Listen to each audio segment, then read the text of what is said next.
Selamat malam, kita ketemu lagi di acara ASCI Jatayu Podcast, WIJ ya, Waktu Indonesia Jatayu. Jangan bosan, setiap minggu malam kita ada acara seperti ini, ngumpul, ngobrol santai, ya bisa bahas supply chain, bisa juga bahas topik umum seperti kali ini. Ya, kita terima kasih banget kedatangan seorang HR manager dan trainer gitu ya, Pak Veno, yang tentu sudah biasa melakukan proses rekrutmen ya. Dan di dalam proses rekrutmen itu pasti ada yang namanya background check ya. Dan background check zaman sekarang udah gampang banget ya. Recruiter itu bisa langsung ke sosial media kita ya dan melihat apakah kita di sana pernah apa ya menaruh eh, jejak digital yang tidak baik gitu ya, sampah, sumpah serapa, gitu. Hati-hati ya, makanya ya dalam bersosial media ini kita harus berhati-hati ya. Malam ini tuh seperti kata Pak Maiko ya, ini seru bahasannya ya, karena jujur buat saya juga ini sangat seru ya, karena kalau yang mengikuti LinkedIn saya tentu tahu saya mungkin sesekali berkata-kata pedas gitu ya, nyinyir ya, suka apa ya, ya gitu deh ya, menyulut emosinya orang gitu ya. Nah, itu saya juga mau mengikuti nih acara hari ini ya kan. Moga-moga saya bisa memetik pelajaran dari sini ya kan, apa yang boleh, apa yang tidak ya. Karena benar-benar kita harus hati-hati sama jejak digital kita. Thank you banget Pak Veno ya yang akan memberikan Yes. kita materinya hari ini. Pak, saya mulai share screen ya. Boleh Pak, silakan. Oke. Nah,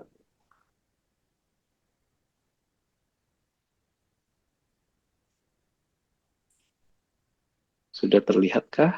Udah terlihat. Sudah ya.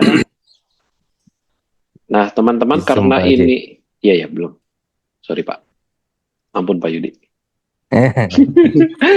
Teman-teman, karena hari ini ya, malam ini itu formatnya adalah podcast ya. Jadi teman-teman diharapkan interaksinya ya. Jadi jangan satu arah saja dari Pak Veno. Saya berharap teman-teman banyak interaksi, terutama boleh chat, tapi sebaiknya kalau mau tanya gitu, langsung aja raise hand deh ya. Karena Iya, chat juga nanti kita akan minta raise hand ya. Jadi nggak usah khawatir ya, nggak usah dianggap tidak beradab gitu ya karena suka nyelak gitu, nggak apa-apa karena ini kita pengen interaksi ya nggak apa-apa ya Pak Veno ya, nanti kalau ada teman-teman yang mau Yes, nanya langsung aja dia resen boleh. nanti kita supaya ini bisa interaktif gitu ya. Nah, Oke, kalau boleh Pak. jadi saya harapkan teman-teman apa namanya partisipasi aktifnya ya. Silakan Pak Veno. Oke, baik. Terima kasih sebelumnya. Sekali lagi mohon maaf Pak, tadi dengan Bapak siapa Pak? Saya Andi Jaya. Pak Andi ya, mohon maaf Pak Andi. AJ. Iya, mohon maaf. Soalnya disingkat doang kan Pak Aja ya, jadi nggak tahu Iya, nama aslinya Pak Andi. Oke, nggak Pak, apa-apa. terima kasih sebelumnya rekan-rekan semua, Bapak Ibu dimanapun kalian berada saat ini. Thank you. Diberikan kesempatan. Sebenarnya saya udah di calling 2 minggu yang lalu oleh Iya, Mbak Tari. Saya Mbak panggil Tari. Tari. Ya cuman sebenarnya karena kesibukan, jadi baru baru jujur aja baru tadi nih saya buat itunya slide-nya karena saya nggak bikin bawakan bikin slide ya, akhirnya baru bikin sesederhana mungkin. Dan thank you juga buat kesempatan yang diberikan. Sebenarnya tidak ada yang lebih pintar dari sini, saya juga baru belajar, kita juga sama-sama sharing, cuman mungkin hanya sharing-sharing aja apa yang saya dapat, dan mungkin juga apa yang Bapak Ibu dapatkan juga bisa juga nanti di sharing-sharing di sini ya. Nah, di sini yang materi kita yang hari ini adalah sosmed check, di mana dalam proses rekrutmen itu apa sih arti jejak digitalmu terhadap HR dan user yang bakal hire kamu. Itu yang kemudian waktu saya baca ini, wah saya tergelitik banget nih. Awal-awal Mbak Tari nelfon saya itu dia menanyakan, Mas Veno, ini kalau Mas Veno, menurut Mas Veno gimana sih kalau yang namanya sosmed check itu untuk kandidat-kandidat. Nah, kemudian saya jawab, dan kemudian tiba-tiba saya di apa namanya itu langsung ditunjuk nih, kita iya langsung, hah beneran, Didaulat, iya langsung, didaulat jadi oh, bisa pembicara. nggak. Saya bilang oh oke. Saya bilang sebenarnya sih Ya. ada yang lebih ahli lagi. Jadi dulu orang ini adalah mantan murid saya dulu di sekolah, dan sekarang kemudian dia kuliah ngambil jurusan psikologi. Jadi dan juga memang seorang rekruter saat ini. seorang rekruter saat ini, dan dia udah cukup banyak pengalaman juga di bidang rekruter. Sebenarnya saya udah ngomong ke dia gimana bisa, ya kebetulan memang dia benar-benar sangat hektik sekali karena mereka kerja sampai malam. Nah, jadi akhirnya dia bilang, Bapak aja dulu sementara waktu. Nah, oke, Bapak Ibu semuanya, untuk biar tak kenal maka tak sayang ya. Mungkin boleh slide selanjutnya Pak Andi, Pak J. Yes. Nah, ini profil saya Bapak Ibu. Nah, nama saya itu adalah L Duha. L itu adalah Ledianus Duha. Nah, Duha itu marga dari Nias. Saya adalah suku Nias dari Sumatera Utara. Ya, dan kemudian saya berziarah melancong ke Jakarta untuk mencari hidup. Nah, awalnya saya adalah seorang guru dan juga dosen, kemudian merambat ke bagian HR dan training. Ya. Kemudian saat ini saya bekerja di PT Linksfield Network Indonesia, dan saya bertemu dengan Mbak Tari itu, kebetulan kita satu tempat kantor waktu itu di Penny Tower di Senayan. Nah, makanya saya bisa kenal. Nah, kemudian hobi saya itu moto hidup saya, be kind and keep trust in God, karena buat saya percaya dengan Tuhan, mengandalkan Tuhan itu adalah kunci dari segala sesuatunya. Nah, hobi saya itu udah pasti saya suka menyanyi, saya suka membaca, dan saya juga mengajar. Nah, salah satu kenapa kemarin pas Mbak Tari bilang, boleh nggak? Oh boleh, kebetulan saya juga udah lama nggak sharing-sharing nih, boleh deh kita sharing-sharing, walaupun bukan mengajar ya, tapi kita sharing-sharing ilmu semuanya. Thank you. Ya, inilah singkat profil saya. Kita mungkin to the point aja, langsung masuk ke materinya. Oh, status saya masih single ya. Ini kayaknya penting nih. Iya, saya masih single. Ya, semoga tahun depan sudah bisa membuang status yang single ini. Amin. Amin. Amin, amin. Mudah-mudahan ketemu jodohnya di ASCI nih. Oh, udah ada. Amin.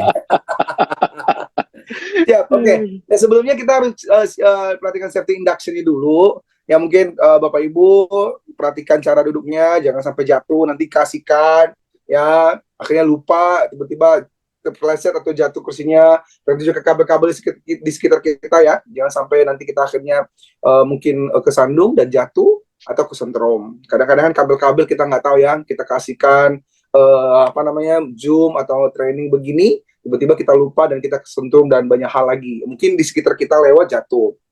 Next Pak. Yes. Apa sih itu jejak digital? Nah, menurut beberapa informasi yang saya dapatkan ya, jejak digital di media sosial adalah data yang menunjukkan interaksi daring seseorang di media sosial, seperti unggahan, komentar, dan hal-hal yang dikatakan orang tentang atau kepada pengguna tersebut. Nah, jejak digital ini ya, yang kita lihat di media sosial ini biasanya digunakan oleh para recruiter atau para HR untuk mencari kandidat-kandidat. Kalau biasanya kita sudah dapatkan CV-nya, kita akan cek. Makanya saya sering menyarankan kepada para job seeker atau para mencari kerja, mereka harus mencantumkan account media sosial mereka. Biasanya ya, tetapi ada beberapa juga yang tidak memberikan. Nah, biasanya kalau tidak memberikan itu, kalau saya melihat daripada screening CV-nya dia sesuai dengan kualifikasi, maka saat interview lah saya akan meminta dan saya cek langsung. Ya. Dan kemudian apa sih yang kita lihat dari situ? Yang pertama yang kita lihat dari situ adalah otomatis unggahannya apa-apa saja. Ya, komentar yang dia tinggalkan apa-apa aja. Oke, kemudian kenapa sih saya bahas ini? Apa itu rekrutmen? Ini hanya sekedar menjelaskan aja sedikit ya. Ini rekrutmen mindset itu apa juga di dalam rekrutmen maksud saya. Nah, rekrutmen itu adalah proses mencari, menyaring, dan memperkerjakan calon karyawan yang sesuai dengan kebutuhan perusahaan. Jadi biasanya ini dilakukan oleh tim yang pasti kita semua tahu yang disebut dengan HR. Di mana HR ini adalah mewakili daripada perusahaan untuk mencari kandidat-kandidat yang terbaik. Nah, ini mungkin tidak perlu saya jelaskan secara detail, pasti sudah pada tahu semua ya, Bapak Ibu semua. Lanjut. Nah, ini jejak digital media sosial dan pertimbangan kelulusan rekrutmen kerja. Jadi gini Bapak Ibu, dalam perusahaan itu pasti ada yang namanya visi dan misi. Visi dan misi perusahaan itu harus kita sesuaikan ya dengan apa yang dibutuhkan perusahaan. Jadi gini, misalnya kita mencari posisi A. Posisi A itu kita harus menyesuaikan karakter kualifikasinya, salah satunya sesuai dengan visi dan misi perusahaan. Misalnya visi dan misi perusahaan itu adalah ingin melihat orang yang memiliki integritas yang tinggi, loyalitas yang baik, ya kan? Maka harus sesuai dengan visi misi tersebut, ya. Lalu apa sih alasan perusahaan melakukan pelacakan jejak digital seorang pelamar kerja? Salah satunya adalah HRD akan melihat profil asli pelamar kerja melalui Facebook, Instagram, atau LinkedIn untuk mengecek kebenaran data, riwayat pendidikan, pengalaman kerja, dan keterampilan pelamar kerja tersebut. Itu biasanya, itu alasannya salah satunya. Mereka akan cek itu, benar nggak sih orang ini S1 atau hanya S1 abal-abal? Benar nggak sih dia S1 lulusan pertanian? Jangan-jangan bukan lulusan pertanian, tapi hanya karena sering-sering aja hobi dengan bertani, kemudian dia bilang dia lulusan pertanian. Bisa aja kan? Ya, akhirnya kita akan cek itu. Yang kedua, perekrut kerja akan melihat aktivitas dan unggahan di media sosial untuk mengetahui apakah isi media sosialmu sudah sesuai dengan nilai dan budaya perusahaan. Seperti yang saya bilang tadi. Sesuai nggak sih aktivitas kerja dia di dalam media sosialnya dia? Apakah dia hanya sekedar traveling doang, atau mungkin ada beberapa media sosial yang contohnya mengembangkan tentang sesuai dengan pekerjaan yang sedang dia jalani saat ini. Misalnya kayak saya itu punya media sosial TikTok ya.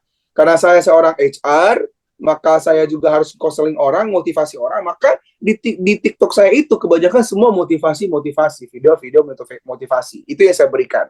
Karena memang sesuai dengan profesi saya saat ini. Begitu juga di Facebook. Facebook saya juga begitu. Kebanyakan pasti lebih kebanyakan video-video motivasi. Yang ketiga, para HR atau HRD ingin mengetahui bagaimana cara kita berkomunikasi di media sosial. Cara kita itu sopan nggak, vulgar tidak, perkataan kita bagaimana. Yang keempat, mereka ingin melihat keaktifan kita di komunitas pada bidang yang kita lamar. Ya, tadi ada yang kelima, tadi saya lupa ya, karena buru-buru, Bapak Ibu mohon maaf ya. Ini tadi saya buat ini tadi jam 6, deadline jam 6, jadi lumayan sedikit ya. Ada yang kelima lagi, ya kelima, perekrut kerja ingin memastikan kamu tak memiliki jejak digital yang buruk. Kenapa penting? Kadang-kadang kan ada orang kita nggak tahu bahwa ternyata dia rasis. Ya, makanya sebenarnya ya saya sih tidak setuju sebenarnya ada beberapa perusahaan yang mengatakan misalnya harus beragama Muslim atau harus beragama Kristen, ya. Ya sebenarnya saya nggak setuju. Itu sebenarnya lebih ke rasis sih. Tapi tergantung juga dari perusahaan itu, mungkin misalnya perusahaan yang memang berbau agama, misalnya seperti mungkin apa namanya kayak mungkin kayak perusahaan-perusahaan yang memang perusahaan haji misalnya gitu kan, travel umroh yang dimana memang harus orang-orang Muslim di situ. Ya itu wajar dan normal. Ya, tetapi kita jejak digital ini juga memang terkadang penting sekali untuk melihat orang-orang ini benar-benar apakah rasis atau tidak, apakah akan memecah belah bangsa atau malah suka mengadu domba, menjelek-jelekan rekan kerja saat bekerja, atau dia hanya fokus untuk memang gila mencari uang tapi kinerjanya tidak baik. Di situ juga akan dicek. Next, Pak. Sejauh ini teman-teman, Bapak Ibu ada yang mungkin mau disampaikan dulu, ada yang mau ditanyakan? Mau nanya boleh loh. Ya, atau ada yang nemu yang lowongan seperti kata Pak Veno tadi gitu ya. Perusahaan, bukan perusahaan yang berhubungan dengan yang keagamaan, tapi nyarinya yang agama tertentu, etnis tertentu, ada nggak? Nah, kita boleh diskusi juga loh di sini. Pak Veno, saya bertanya boleh Pak? Boleh, silakan Pak Tijar. Pak, jadi penting ya punya sosial media ya Pak untuk pencari kerjaan, karena saya nggak punya sosial media Pak. Sosial media saya cuma LinkedIn aja dan itu juga jarang saya update. Oke. Nanti saya bahas Pak, ada beberapa ada saya bahas itu, nanti ada jawabannya di selanjutnya, penting atau tidaknya itu ada. Boleh di apa dulu Pak Tijar ya? Monggo silakan Pak, lanjut Pak. Kita hold dulu ya, karena ini pertanyaan penting juga, karena memang banyak juga orang yang di zaman sekarang ini gitu tidak punya sosial media, salah satunya itu teman saya itu Pak Tisar. Takut sama mantan. Oke, ada lagi mungkin yang mau bertanya, silakan. Sebelum Ada saya lagi? Izin Ya, tanya. yuk. Ini Pak, ini kan Halo, mengenai, Mas Lutfi. terima kasih waktunya. Ini kan mengenai jejak digital Pak, yang dinamakan Yes. jejak kan berarti masa lampau. Nah, dulu kan Oh kita iya iya pernah iya. muda ibaratnya gitu Pak. Sekarang udah agak bertambah umurnya, bukan tua Pak ya, bertambah umurnya. Nah, otomatis waktu masih muda kan pasti ada yang lebay-lebay, alay-alay gitu lah Pak. Ya, Sekarang udah tobat, apakah itu bisa dijadikan acuan penilaian atau gimana Pak? yes. Ada beberapa kriteria sih sebenarnya, tidak sekaligus jejak digital kemudian dilihat sepenuhnya tidak. Kita akan lihat setidaknya setahun belakangan ini atau 2 tahun belakangan ini. Itu akan kita cek. Jadi nggak sekaligus misalnya 20 tahun yang lalu atau 10 tahun yang lalu. Itu juga HR-nya bego. Iya dong, itu HR bego. Masa mungkin misalnya ketika di SMP atau SMA dia ala-alai, lebay-lebay, nggak jelas, ya kan? Tentang cinta-cinta, galau-galau mulu, ya kan? Tiba-tiba 5 tahun kemudian dia berubah dengan kegiatan-kegiatan yang lain yang lebih positif. Masa ya harus dilihat yang jelek-jeleknya, pasti akan dilihat yang positifnya. Makanya setidaknya itu 3 tahun belakangan itu akan dicek. Ya, berarti aman Mas Lutfi. Aman. Kayaknya Mas Lutfi itu tahun itulah. Zaman-zaman cebong versus kampret itu kayaknya. itu udah lama itu, nggak apa-apa. Berarti udah aman. Oke. Udah gimana ya? Itu jawaban saya sementara ya, Pak Lutfi. Iya, terima kasih Pak. Ya sih, waktu zaman masih bekerja di PT Pencari Cita Jati dulu itu loh Pak. Oke. Baik, ada lagi Bapak Ibu? Itu ada Mas Meiko. Silakan. Mas Meiko boleh silakan. Wah, ini pertanyaan ini nih. Wah, banyak nih pertanyaan. Silakan Mas Meiko. Halo. Halo. Udah raise hand, sembunyi tangan. Halo. Mas Meiko. Kalau nggak ada, kita ke Diandra dulu ya. Iya, selamat malam, Pak. Malam, Mbak Diandra. Iya, izin tanya. Ya. Saat ini kan ada aplikasi yang namanya Get Contact ya. Apakah itu termasuk jejak digital? Karena Get Contact itu adalah aplikasi di mana nama kita di-save sebagai apa oleh orang lain. Ya. Apakah itu mempengaruhi penilaian recruiter? Kemudian kemarin beberapa waktu yang lalu sempat viral juga di TikTok kalau recruiter ada yang ngelakuin pengecekan sampai ke OJK terkait hutang dari pelamar. Nah, apa itu benar? Oke. Terima kasih. Baik, saya jawab ya. Sebenarnya masalah OJK itu tergantung dari pemeriksaan OJK sama Get Contact itu tergantung kebijakan perusahaannya yang bagaimana. Kalau perusahaan yang profesional atau beberapa perusahaan yang besar kadang-kadang melakukan seperti itu, ada. Tapi ada beberapa juga perusahaan, misalnya perusahaan saya tidak mau meribetkan diri saya sendiri untuk hal itu. Saya nggak mau. Saya ngapain? Saya hanya mengecek itu aja. Kerjaan saya banyak. Kalau seorang HR yang benar-benar memang dia rekrutmen dan dia apalagi banyak yang masuk, ya kita screeningnya banyak yang masuk, nggak mungkin pekerjaan kita hanya ngecek itu aja. Buat saya itu orang-orang yang mungkin pekerjaan tidak terlalu banyak. Nggak, tapi bener loh, Get Contact ini kadang-kadang berguna ya menurut saya ketika kita dapat telepon dari orang lain, dari nomor yang kita nggak save gitu ya, terus kita cek dan memang sering yang muncul itu adalah penipu pulsa, judi online gitu ya. Nah, menurut saya Get Contact itu berguna. Nah, tapi menurut saya ketika kita sebagai pengguna nomor kita itu, kita menggunakannya dengan bijak gitu ya. Tidak pernah kita pakai nomor kita itu untuk misalnya menipu orang gitu ya, telepon orang nggak jelas gitu ya. Harusnya kita tidak akan di-save dengan nama yang tidak pantas gitu kan ya. Jadi harusnya nggak perlu khawatir. Itu sih kalau menurut saya mengenai Get Contact itu. Yes, setuju Pak. Setuju. Tapi juga dalam hal lain Get Contact juga menurut saya ya, ini pengalaman saya, tidak semuanya harus kita iakan. Bisa aja juga kadang orang iseng. Misalnya nih, saya dapatkan beberapa nama teman saya ya, si Borjong, si Biada. Padahal bukan karena dia biadab, tapi karena memang ya dia adalah teman saking deketnya, Panggilan sayang. teman, dia ngomong begitu gitu loh, si anjing gitu kan, misalnya gitu, pelacur gue, pernah banyak saya dapatkan kayak gitu ya, pernah. Tapi kan aslinya ketika dicek, oh tidak seperti itu. Tapi kita cross check dengan orangnya tidak masalah saat waktu interview. Makanya saya sebagai HR ya, saya pribadi, saya sendiri tidak akan menghakimi orang dari media sosialnya saja. That's why kadang-kadang saya akan melihat dari sudut pandang lain. Nanti akan ada sejelasnya di bawah. Ya, ada sejelasnya di bawah. Jadi tidak hanya itu aja. Nah, sedikit kita masuk ke lanjut dulu ya. Nanti kita lanjut dulu deh. Kita lanjut dulu ya. Ini ada beberapa jenis pengguna media sosial, ini mau saya bahas tadi. Ya, sama Pak Tirja tadi ya, salah satunya. Tizar, sorry, maaf. Ya. Nah, yang pertama, pengguna yang sangat menjaga citra diri dalam media sosial. Pengguna yang menjaga citra diri biasanya hanya memperlihatkan sisi baik dan yang positif dalam kehidupannya. Tujuannya untuk personal branding. Banyak. Ya, konten kreator banyak sekali yang melakukan ini. Ya, untuk personal branding atau untuk ya biar orang dibilang dia orang kaya, orang hebat, orang pintar. Ini banyak yang menggunakan media sosial untuk ini. Ya, yang kedua, pengguna yang bersikap apa adanya di media sosial sebagai diri sendiri. Pengguna seperti ini mungkin lebih acuh dengan citra diri, ia hanya ingin berekspresi saja sesuai dengan keinginannya di media sosial. Jadi artinya ya pokoknya tampil apa adanya. Artinya media sosial hanya sekedar untuk happy fun doang, tidak begitu penting buat dia.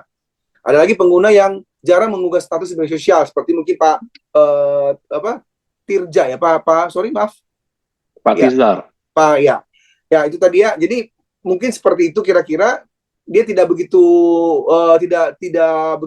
fokus dengan update-updatean, tapi mungkin bukan kepo juga sih, tapi dia sering melihat update-update apa yang ada, mungkin ada lowongan-lowongan kerja atau informasi di LinkedIn. Ya, seperti itu misalnya. Kemudian ada yang hanya pengguna yang sering berkomentar pada status media sosial orang lain. Pengguna ini termasuk orang yang responsif pada suatu peristiwa atau berita terupdate.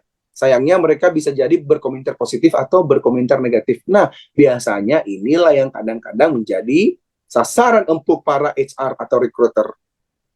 Salah satunya ini, dicek. Nah, kemudian ada lagi, pengguna memiliki media sosial tetapi sangat jarang menggunakan media sosial. Tampaknya pengguna jenis-jenis ini sudah sangat jarang ada sekarang. Nah, apakah kita harus punya media sosial? Kalau zaman sekarang saya katakan harus. Kenapa harus? Nggak mesti harus punya media sosial untuk untuk tampil performance diri di dalam atau show off di dalam, itu enggak mesti. Tetapi setidaknya supaya kita tidak ketinggalan zaman untuk melihat informasi terupdate. Misalnya saya itu punya Twitter. Tapi Twitter saya tuh saya jarang, nggak pernah update sama sekali, tidak pernah. Saya hanya paling melihat berita-berita terupdate. Apa nih yang lagi heboh? Tapi saya nggak pernah. Tapi di LinkedIn, TikTok, Facebook, Instagram, saya aktif di situ. Aktif mungkin ya kadang foto bareng keluarga, ya kan? Atau mungkin video-video motivasi yang saya berikan. Nah, kalau seandainya ada yang bilang tidak mau, ya itu pilihan. Biasanya itu orang-orang introvert, tapi kebanyakan mereka yang introvert pun punya media sosial, tetapi biasanya postingannya nol. Tidak ada postingan sama sekali, paling story yang ada kebanyakan saya cek. Atau private gitu ya. Atau private, IG-nya private. Yes, seperti itu kira-kira. Jadi kalau ditanya sekarang penting nggak? Itu penting. Pentingnya itu apa? Itu tadi, artinya Anda punya niat untuk bisa mengupgrade diri. Upgrade diri dalam hal apa? Setidaknya tahu pengetahuan. Kayak saya follow, kalau yang saya follow itu kebanyakan informasi-informasi, karena saya suka di bidang kerohanian, maka biasanya khotbah-khotbah baru kalau saya nih di Instagram. Karena saya seorang trainer juga, biasanya saya akan lihat apa saja tuh yang informasi-informasi terbaru, pengetahuan terbaru. Saya follow itu. Itu penting juga buat kita agar kita bisa semakin mengupgrade pengetahuan kita, knowledge kita. Pak Veno, menyambung pertanyaan Pak Tizar tadi, ya, untuk seseorang yang ketika dicek kok nggak punya sosial media sih orang ini, itu ada kesan negatif atau sesuatu nggak ya dari HR atau recruiter? Kalau sebenarnya sih tidak, sebenarnya sih tidak. Tapi nanti akan dinilai saat interview langsung ya, ketika komunikasi. Pasti kita tanya, kamu punya media sosial nggak? Oh nggak, kenapa? Kita akan tanyakan alasannya. Kita akan tanyakan alasannya. Tetapi saya mau katakan, untuk biasanya persentase itu ditanyakan itu hanya 20%, 30%. Tidak terlalu besar. Karena poin yang paling utama sebenarnya di dalam recruiter itu bukan hanya cek-cek itu doang. Tapi yang paling utama adalah kualifikasinya, dan ketika kita menanyakan penyelesaian masalah, dia mampu menjawab masalah-masalah tersebut. Oke, jadi Itu sebenarnya nggak ada impact ya? Nggak ada terlalu impact sekali. Nggak ada ya? Oke. Nggak ada. Next Tuh. mungkin Pak. Nggak apa-apa, Sar. Nggak usah bikin. Oke. Oke. Apakah valid hasil dari background check di media sosial? Ya, menurut saya tidak sepenuhnya valid. Kenapa tidak sepenuhnya valid? Pasti. Kan kadang-kadang ada orang yang pura-pura doang di depan, tapi aslinya nggak seperti itu. Ada orang di depan kamera atau dia posting kebahagiaannya sedangkan dia lagi berantem di rumah. Ya, next Pak.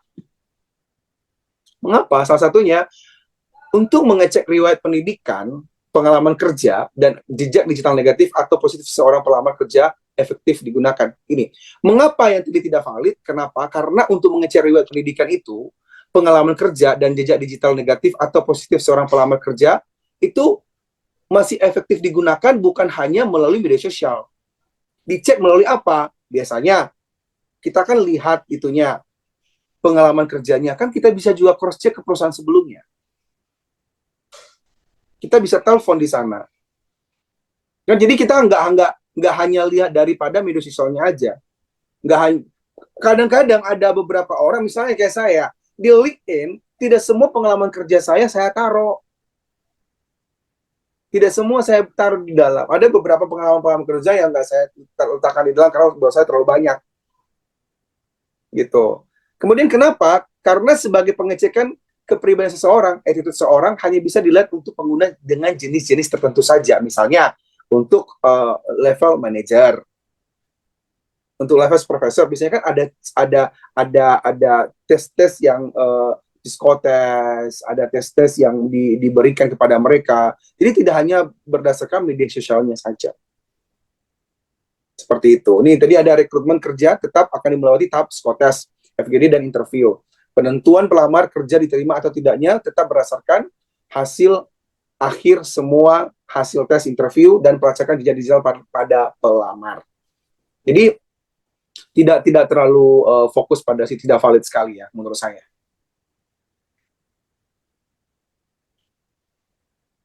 Nah, bagaimana sih mengelola jejak digital? Yang pertama, kontrol privasi. Manfaatkan pengaturan privasi pada akun media sosial dan platform lainnya untuk membatasi siapa saja yang dapat melihat informasi pribadi Anda. Ini saran saya untuk teman-teman. Ya, kalau contohnya Anda tidak mau supaya HRD langsung tahu, ya kan? Langsung tahu, ya caranya ini kontrol privasi. Supaya kalaupun contohnya Anda tahu bahwa dia minta pertemanan dari mungkin HR-nya atau apanya, ya mungkin bisa Anda mungkin mengubah atau menghapus hal-hal yang tidak penting. Ini saran ya untuk teman-teman yang ingin menghilangkan jejak digitalnya. Yang kedua, berpikir sebelum mengunggah sesuatu. Pertimbangkan dampak jangka panjang dari setiap unggahan, komentar, atau konten yang dibagikan secara publik. Yang ketiga, monitor jejak digital. Secara rutin periksa jejak digital kita dengan melakukan pencarian nama Anda di mesin pencari dan mengelola informasi yang muncul. Yang keempat, gunakan platform profesional. Manfaatkan platform profesional seperti LinkedIn untuk membangun jejak digital yang positif dan relevan dengan karir kita. Jadi penting sekali kita juga menjaga diri meskipun tidak terlalu berdampak, tetapi tetap menjaga diri itu penting. Setuju nggak Bapak Ibu? Pak Veno, nomor 3 ini menarik ya. Karena pasti jarang banget orang yang mencari namanya sendiri nih. Ini pencarian Google misalnya ya. Yes. Menggoogling nama sendiri gitu ya. Yes. Tapi apa yang terjadi ya kalau misalkan ketika kita menggoogling nama kita itu ternyata muncul berita buruk gitu. Dan yang memang tentang diri kita, bukan karena ada kesamaan nama gitu ya. Yes. Oh, ini memang saya ini gitu kan ya. Yes. Otomatis perusahaan akan cross check. Tapi biasanya gini Pak ya, kalau kita biasanya kami ya sebagai seorang HR atau recruiter, kita akan cek hanya orang-orang yang sesuai dengan kualifikasi, yang lulus screening. Tidak semua dicek, nggak semua yang masuk terus dicek, enggak. Tetapi yang memang hanya, misalnya, di antara 1.000 sesuai kualifikasi dari kita mungkin hanya 10. Yang 10 itulah akan kita cek. Ya, kita akan cek. Dan bahkan kalau saya, biasanya, saya tidak langsung ngecek ininya, kita nggak langsung ngecek media sosial yang enggak. Kalau saya, biasanya saya yang saya lakukan adalah, saya interview dulu, saya panggil dulu sesuai dengan kualifikasi, setelah saya seleksi, masalah media sosial itu buat saya itu yang terakhir saya akan cek. Misalnya ada 3 orang, kita butuh 1. Dari 3 orang inilah baru saya akan cek jejak digitalnya dia. Karena buat saya jejak digital itu bukan final sih sebenarnya, bukan final. Tetapi setidaknya referensi terakhir kalau seandainya mereka benar-benar bagus di 3-tiganya ini, secara performance, secara attitude nih mereka bagus nih, saya akan baru saya akan cek kalau seandainya memang benar-benar sulit memilih di antara 3 ini. Itu pertanyaan yang menggelitik saya nih Pak Veno. Pak Veno pernah nggak sudah ada kandidat yang wah ini kandidat bagus nih, setelah dicek jejak digitalnya ternyata wah ini nggak bisa, akhirnya dicoret. Pernah nggak? Pernah. Dan itu waktu itu pun ada 2 orang, kita butuh 2 orang malah. Dan ada satu yang kita bilang udah fix, sudah final nih ya, udah saya kasih offering letter. Tiba-tiba secara tidak sengaja, karena saya udah save nomornya, di Facebook itu, dia bilang, tambahkan teman. Saya bilang, ini kenapa mirip yang tadi nih? Sebenarnya saya nggak cek secara sengaja. Saya nggak cek secara sengaja. Saya coba setelah itu, muncul di beranda saya buka. Dari situ saya buka, waduh. Dia, dia sharing hal-hal yang tidak baik menurut saya, yang sangat melanggar ya etika dan asusila. Dan akhirnya saya konsultasi dengan user, karena tidak boleh dong, karena user udah oke, user udah happy. Saya konsultasi dengan user, saya bilang ini menurut saya begini-gini, saya kasih tahu dia bagaimana menurut kamu, karena ini bertentangan dengan visi misi kita dan juga aturan-aturan yang ada di dalam perusahaan kita. Dan akhirnya kita tidak jadi, kita ambil kita cabut lagi kembali offering letter, kita tidak berikan, dan kita akhirnya cari kandidat lain. Oke. Kita kasih kesempatan bertanya lagi kali ya. Tadi Pak Meiko udah sempat raise hand 2 kali nggak jadi. Pak Meiko masih jadi nggak nanya?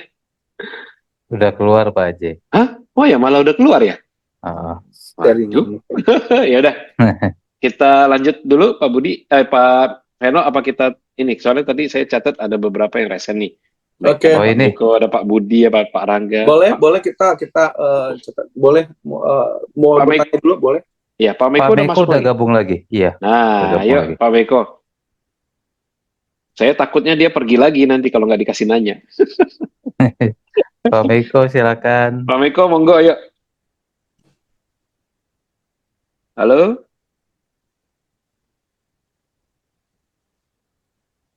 Kayaknya sinyalnya jelek kali ya. Iya, kelihatannya. Masih tadi belum. Tadi ada Pak Budi sama Pak Rangga. Pak, halo Pak. Nah, Pak Meiko, ayo. Gimana, Pak? Halo. Ya, jelas. Ya Pak, ini mau nanya. Jadi menurut Bapak sendiri sebagai SHR, kalau saya mau bertanya, kalau di aplikasi sosial media ini kan banyak Pak orang pengguna atau orang yang bisa dibilang ya berpengalaman, mempunyai ampunilah di bidang itu atau profesi jabatan tersebut.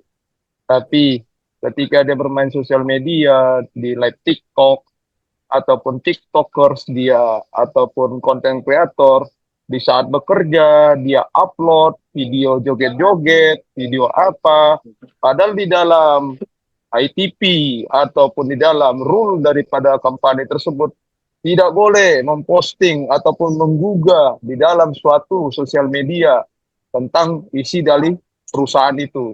Itu sudah dipatenkan atau dibakukan dimanapun perusahaan kita bekerja.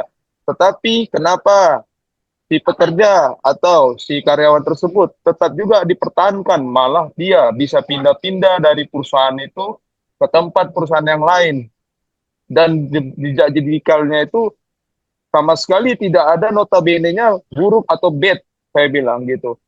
Nah, itulah yang saya selalu bandingkan dengan pekerja-pekerja yang lain. Itu bagaimana menurut Bapak sebagai HRD gitu? Oke. Ini sedikit agak ini Pak ya, berbeda ya, karena kan kita kan kalau yang ini kan sebelum masuk kerja nih, sedangkan Pak Meiko ini kan pertanyaannya setelah sudah masuk kerja dan nanti udah jadi seorang staff atau pekerja ya Pak ya. Betul Pak, betul sekali. Iya. Nah, kalau masalah ini Pak, ini pastinya harusnya kepekaan dan ketelitian dari HR-nya sendiri atau usernya, tahu nggak dia bahwa si staff ini atau karyawan ini melakukan hal itu di jam kerja. Kalau seandainya bukan di jam kerja mungkin masih bisa lah dipertimbangkan, ya. Tapi kalau di jam kerja otomatis tidak, maka ada yang disebut dengan peraturan perusahaan. Apa peraturannya? Kalau memang dia melanggar, ada dong yang harus diberikan sanksi-sanksi, misalnya SP1 atau SP berapa yang akan diberikan kepada dia. Cerita atau masalah nanti dia udah resign kemudian diterima di perusahaan lain, menurut saya itu bukan kesalahan di anaknya juga, itu kesalahan di perusahaan yang menerima dia. Kenapa dia tidak cross check ke perusahaan sebelumnya? Seperti itu Pak. Jadi kalau dibilang kenapa diterima, ya kembali ke perusahaannya mereka masing-masing. Ada beberapa perusahaan yang tidak ambil pusing dengan masalah jejak digital. Nah, ada beberapa perusahaan yang memang harus jejak digital sampai ke OJK, sampai ke apa tadi itu get contact tadi, ya ada beberapa. Tapi ada beberapa perusahaan yang menurut saya tidak ambil pusing dengan itu. Makanya saya katakan tidak begitu valid. Kenapa? Tidak semua perusahaan fokus untuk melihat jejak digital, nggak semua, Pak.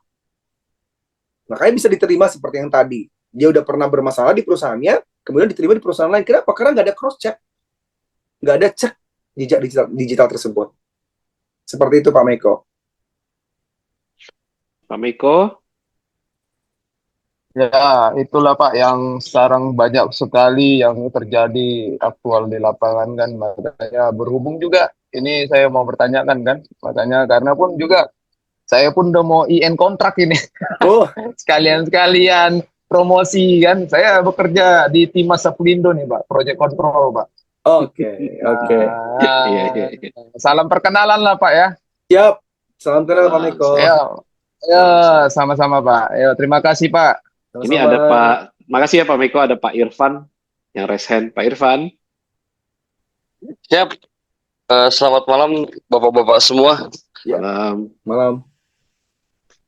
Duh, Silakan, Pak. saya sepertinya kangen banget Pak sama online-nya ASI nih. Tapi ini baru sempet. Ya, Iya, alhamdulillah. udah jarang ikut ya Pak Irfan. Aduh. Iya. Iya, jarang banget Pak. Pak, gini Pak, ini sharing-sharing aja ya. Maksudnya agak ngelebar sedikit dan memang tidak di konteksnya dalam sosial media. Tapi ada beberapa yang menurut saya ini krusial karena sebelumnya di company saya saat ini baru saja menemukan suatu kasus yang luar biasa dan itu dilakukan oleh level yang menurut saya itu di middle lah. Nah, untuk para HR itu biasanya rankingnya sampai di mana ya? Karena ini setahu saya sih 2 tahun lagi dia bebas nih. Ini kasusnya luar biasa juga ya, kalau bisa kita bilang ini maling lah gitu. Kan banyak beberapa company juga harusnya bisa men-tracking lebih dalam yang tadi Pak Veno bilang ya. Untuk yang ini kita bisa on call ke company yang sebelumnya gitu kan. Tapi di balik itu semua apa sih triknya HR untuk bisa lebih mengetahui terkait ini orang pernah bermasalah hukum atau tidak gitu loh. Terima kasih Pak. Oke, jadi ini Pak Irfan ini bukan sosial media cek ya, tapi ini lebih kepada apakah orang ini ada berkelakuan kriminal gitu ya? Yes, betul Pak. Lebih ke situ ya. Oke. Iya. Oke. Biasanya sih kalau selain dari psikotes, kan ada psikotes tuh yang akan diberikan ya. Psikotes dan kita akan cek juga selain daripada perusahaannya, ada tes psikotes yang akan dicek secara mental. Ya, itu dicek. Tapi itu bukan bagian saya, karena saya bukan seorang psikolog ya, bukan bagian itu. Ada tim khusus yang akan mengecek itu. Itu nggak bisa dibohongi sih biasanya kalau seandainya dia memang bermasalah nih orang. Ya, tapi kalau masalah jejak kriminal, kalau memang benar-benar sekali nih dia benar-benar kepingin banget mengetahui ini orang benar atau tidak, dan apalagi itu jabatan yang sangat-sangat krusial banget, ya tidak ada salahnya HR langsung ke kantor polisi atau ngecek ke cybercrime atau ngecek ke jejak digital. Biasanya akan ada itu. Ada. Bisa ke kantor polisi kerjasama dengan mereka, bisa. Tidak masalah. Kalau memang benar-benar misalnya CFO, Chief Office Finance misalnya gitu. Chief Finance Officer. Itu memang benar-benar sangat-sangat penting banget, dan itu bisa dicek. Ini orang pernah korupsi nggak sih? Kalau memang benar. Tapi kalau hanya yang kayak tadi, yang mungkin level-level biasa, staff, ya jarang sih. Menurut saya jarang. Kalau level-level tinggi, ya pasti akan ada pengecekan seperti itu. Bahkan sampai ke OJK. Oh, Gitu. oke. Oke. Karena ini kan saya spill aja ya, sedikit banyaknya. Kebetulan memang yang bermainnya ada level floor-nya juga, Pak. Termasuk yang ring 1 keamanan di Iya, pasti. company saya saat ini tuh, dia ikut gitu loh. Tapi ya memang dia orang kayaknya aneh gitu, kok nggak ngelihat CCTV gitu kan. Ya, Gitu kembali sih, ke Pak. culture-nya sih, culture-nya. Sebenarnya culture daripada perusahaan itu sebenarnya tergantung daripada owner-nya maunya bagaimana. Kalau owner-nya bener nih, nah jujur di perusahaan saya yang sekarang, itu sampai di direkturnya itu, kalau ketemu saya, itu sampai tutup pintu. Kenapa? Karena saya melarang judi di ruangan. Tidak boleh ada judi di kantor. Tapi direktur marketingnya justru melakukan judi dan mengajak timnya katanya dengan alasan supaya happy, supaya mereka bersemangat. Ya, saya tidak mau, saya tetap menjalankan tugas saya sebagai seorang HR. Saya tegur. Makanya setiap ada saya pasti dia tutup pintu, dan tetap saya akan panggil meskipun dia seorang direktur. Saya akan berikan pemahaman tentang hukum. Meskipun saya bukan seorang legal, tapi saya kerjakan tugas saya supaya nanti ketika ada masalah ke depannya, saya akan bilang, saya udah kasih tahu. Dan sudah ada catatan bahwa saya udah ngasih surat pemberitahuan bahwa tidak boleh ada perjudian di sini. Culture itu ditentukan oleh leader. Sehingga waktu ketika saya pernah menegur beberapa anak buahnya, ada main kartu Uno, meskipun bukan judi, tapi mereka main uang. Dan saya tegur, mereka jawab begini, tapi direktur kami nggak masalah. Saya bilang, itu direktur kamu, tapi saya bermasalah karena ini masalah etika, masalah aturan di perusahaan. Saya tegaskan, dan akhirnya mereka tidak berani lagi. Culture juga bukan hanya masalah owner, tapi bagaimana HR-nya juga bisa aktif di dalam perusahaan tersebut. Aktif bukan hanya mencari kesalahan ya, tapi aktif memberikan motivasi, aktif dalam mengayomi, aktif juga memberi coaching dan mentoring. Dan yang paling utama juga peduli. Peduli itu bukan hanya masalah ketika dia sakit, kita kasih BPJS-nya dia, bukan, enggak. Tapi bagaimana kita tahu juga kenapa nih dia nggak datang-datang, kenapa kok biasanya nggak terlambat, tiba-tiba terlambat datang, beberapa hari terlambat datang. Kita cek, kita panggil. Saya akan panggil, kenapa, ada apa? Seperti itu. Jadi ini agak sedikit lari ya dari materi kita, tapi nggak apa-apa.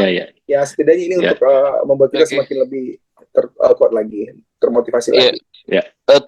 Tujuannya kan sebetulnya kalau mengetahui jejak digital itu lebih ke detailnya, mungkin pemahaman saya ke integritas ya. Karena integritas, loyalitas. Iya. Karena ada beberapa company yang menerapkan standar fraud-nya itu agak sedikit nyeleneh, aneh gitu kan. Ya. Ada yang betul-betul detail gitu sih, Pak. Ya. Makanya setiap saya interview dengan orang atau onboarding karyawan yang baru masuk, saya biasanya akan memberikan penjelasan mengenai 3K. 3K. K yang pertama itu saya sebut dengan karakter. K yang kedua saya sebut dengan komitmen. K yang ketiga saya sebut dengan kompetensi. Kenapa nomor 1 karakter? Karena gini loh, kamu punya kompetensi sebagus apapun, sejago apapun, kalau nggak punya karakter, itu tadi makanya ada yang disebut korupsi, ada yang disebut dengan tidak mengikuti aturan. Tapi kalau nggak punya kompetensi, misalnya mungkin kompetensi sederhana, ya, mungkin waktu di CV-nya bagus banget, ketika dia jawab saya tuh bagus banget, kita butuh banget, dan user oke, saya juga oke. Tapi ketika masuk ke dalam perusahaan, saya nggak akan fokus pada skill-nya dulu. Saya akan fokus pada karakternya dulu. Saya akan bentuk karakternya. Saya akan kasih tahu bahwa percuma lu hebat, percuma Anda bisa menjawab semua pertanyaan saya, Anda hebat, jago, tapi ketika nanti kerja sama tim nggak bisa, gampang tersinggung, disuruh nggak mau, ya kan? Dibentak dikit langsung loyo, ping resign, atau melawan atasan. Banyak hal nih, apalagi anak generasi Z, dimarahin dikit malah ngambek, ya kan? Nah, makanya saya bilang karakter yang nomor satu. Karakter itu berbicara tentang apa? Etika, sopan santun, spiritualnya kita. Kemudian yang kedua adalah komitmen. Komitmen ini berbicara tentang apa, Bapak Ibu? Berbicara tentang apa? Itu tadi, berbicara tentang prinsip, integritas, loyalitas. Ya, manajemen waktu kita tuh gimana sih? Misalnya contoh nih, Pak Andi. Pak Andi tidak bisa main, mungkin tidak bisa main piano nih misalnya. Misalnya saya bisa nih main piano. Pak Andi bilang, Pak Duha, Pak Veno, tolong dong bantu aku supaya saya supaya saya bisa main piano. Saya nggak bisa nih. Itu disebut karakter. Dia rendah hati, dia tahu kekurangannya, dia mau belajar, itu rendah hati. Ya, dia tahu, dia mau belajar, itu kerendahan hati itu namanya. Kemudian, itu disebut karakter. Yang kedua, saya bilang sama dia gini, oke Pak Andi, saya akan ajari, tapi dengan satu syarat, Pak Andi harus datang ke tempat saya 2 kali seminggu. Dan kita belajar 2 jam. Dia tetap datang 2 kali seminggu, mau hujan, mau enggak, tetap datang. Itu disebut komitmen. Ketika saya marahin, saya maki-maki, ketika tangannya salah, jadi saya pukul jarinya, saya marahin, salah ini, otakmu di mana sih? Kok tanganmu nggak bisa benar, bisa kayak gitu. Dia tetap datang 2 kali seminggu, tetap belajar, itu disebut dengan apa? Integritas. Loyalitas. Dia nggak cari pelatih lain. Galak banget sih si Veno, cari pelatih lain Itu namanya loyalitas. Saya mau tanya, ketika karakternya ada, komitmennya tadi yang saya ceritakan itu, kompetensi menyusul nggak? Pasti ada, nggak mungkin tidak ada, pasti akan ada. Analoginya bagus banget. Dan pas banget, memang saya nggak bisa main piano. Betul. Nah, keren. Iya, keren. Pasti dong. Keren banget. Buktinya pasti bisa. Kenapa? Karena ada yang tadi itu tuh. Ada yang 3, yang 2 tadi tuh, karakter, komitmen dulu. Makanya saya katakan, karakter paling utama, komitmen yang kedua, nanti kompetensi masih menyusul. Oke Pak Veno, nanti kita janjian ya, seminggu 2 kali. Oke. Thank you. Lanjut, ada lagi? Ya, kita lanjut dulu deh.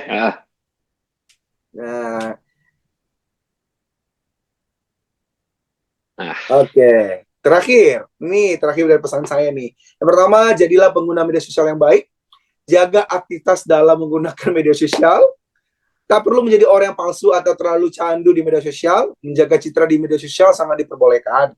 Namun, jangan sampai kehilangan jati diri karena ingin terlihat istimewa di mata banyak orang. Yang kedua, berilah komentar yang baik dan positif, jangan yang negatif. Tahan diri untuk tidak mengomentari hal-hal yang tidak penting dan malah merugikan diri sendiri. Ingat Undang-Undang ITE. Itu aja dari saya malam hari ini. Terima kasih banyak, simple. Nanti kita akan lanjutkan, mungkin kita ada pertanyaan-pertanyaan, dipersilakan, kita boleh sharing-sharing. Atau mungkin teman-teman juga punya saran lainnya, boleh diberikan masukan. Terima kasih. Sebelum kita buka tanya jawab, kita ini dulu ya. Kita foto dulu yuk. Foto dulu yuk. Silakan. Boleh.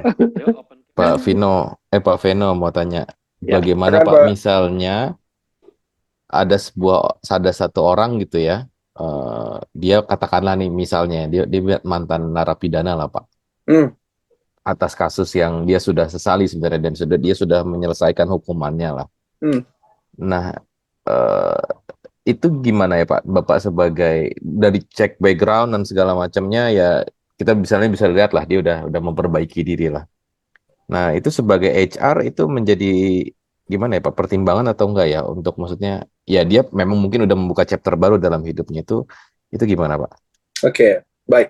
Ini sangat-sangat bagus banget Pak pertanyaannya ya Pak. Dan ini memang tadi sebenarnya saya mau bahas mengenai ini juga sebenarnya. Karena tidak semua orang kehidupan masa lalunya itu baik ya. Tidak ada satupun kehidupan masa lalu orang itu baik. Even dia bilang aku suci, aku kudus, aku benar. Ya waktu kamu kecil emang kamu gak pernah maling, ya kan? Jadi tidak ada satupun. Nah kalau masalah yang namanya dia kriminal, kemudian dia membuka hidup baru. Yang paling utama dulu sih, kalau di perusahaan saya, yang sudah juga, saya akan cek ini kualifikasi yang dia punya, kita sesuai nggak dengan apa yang kita butuhkan.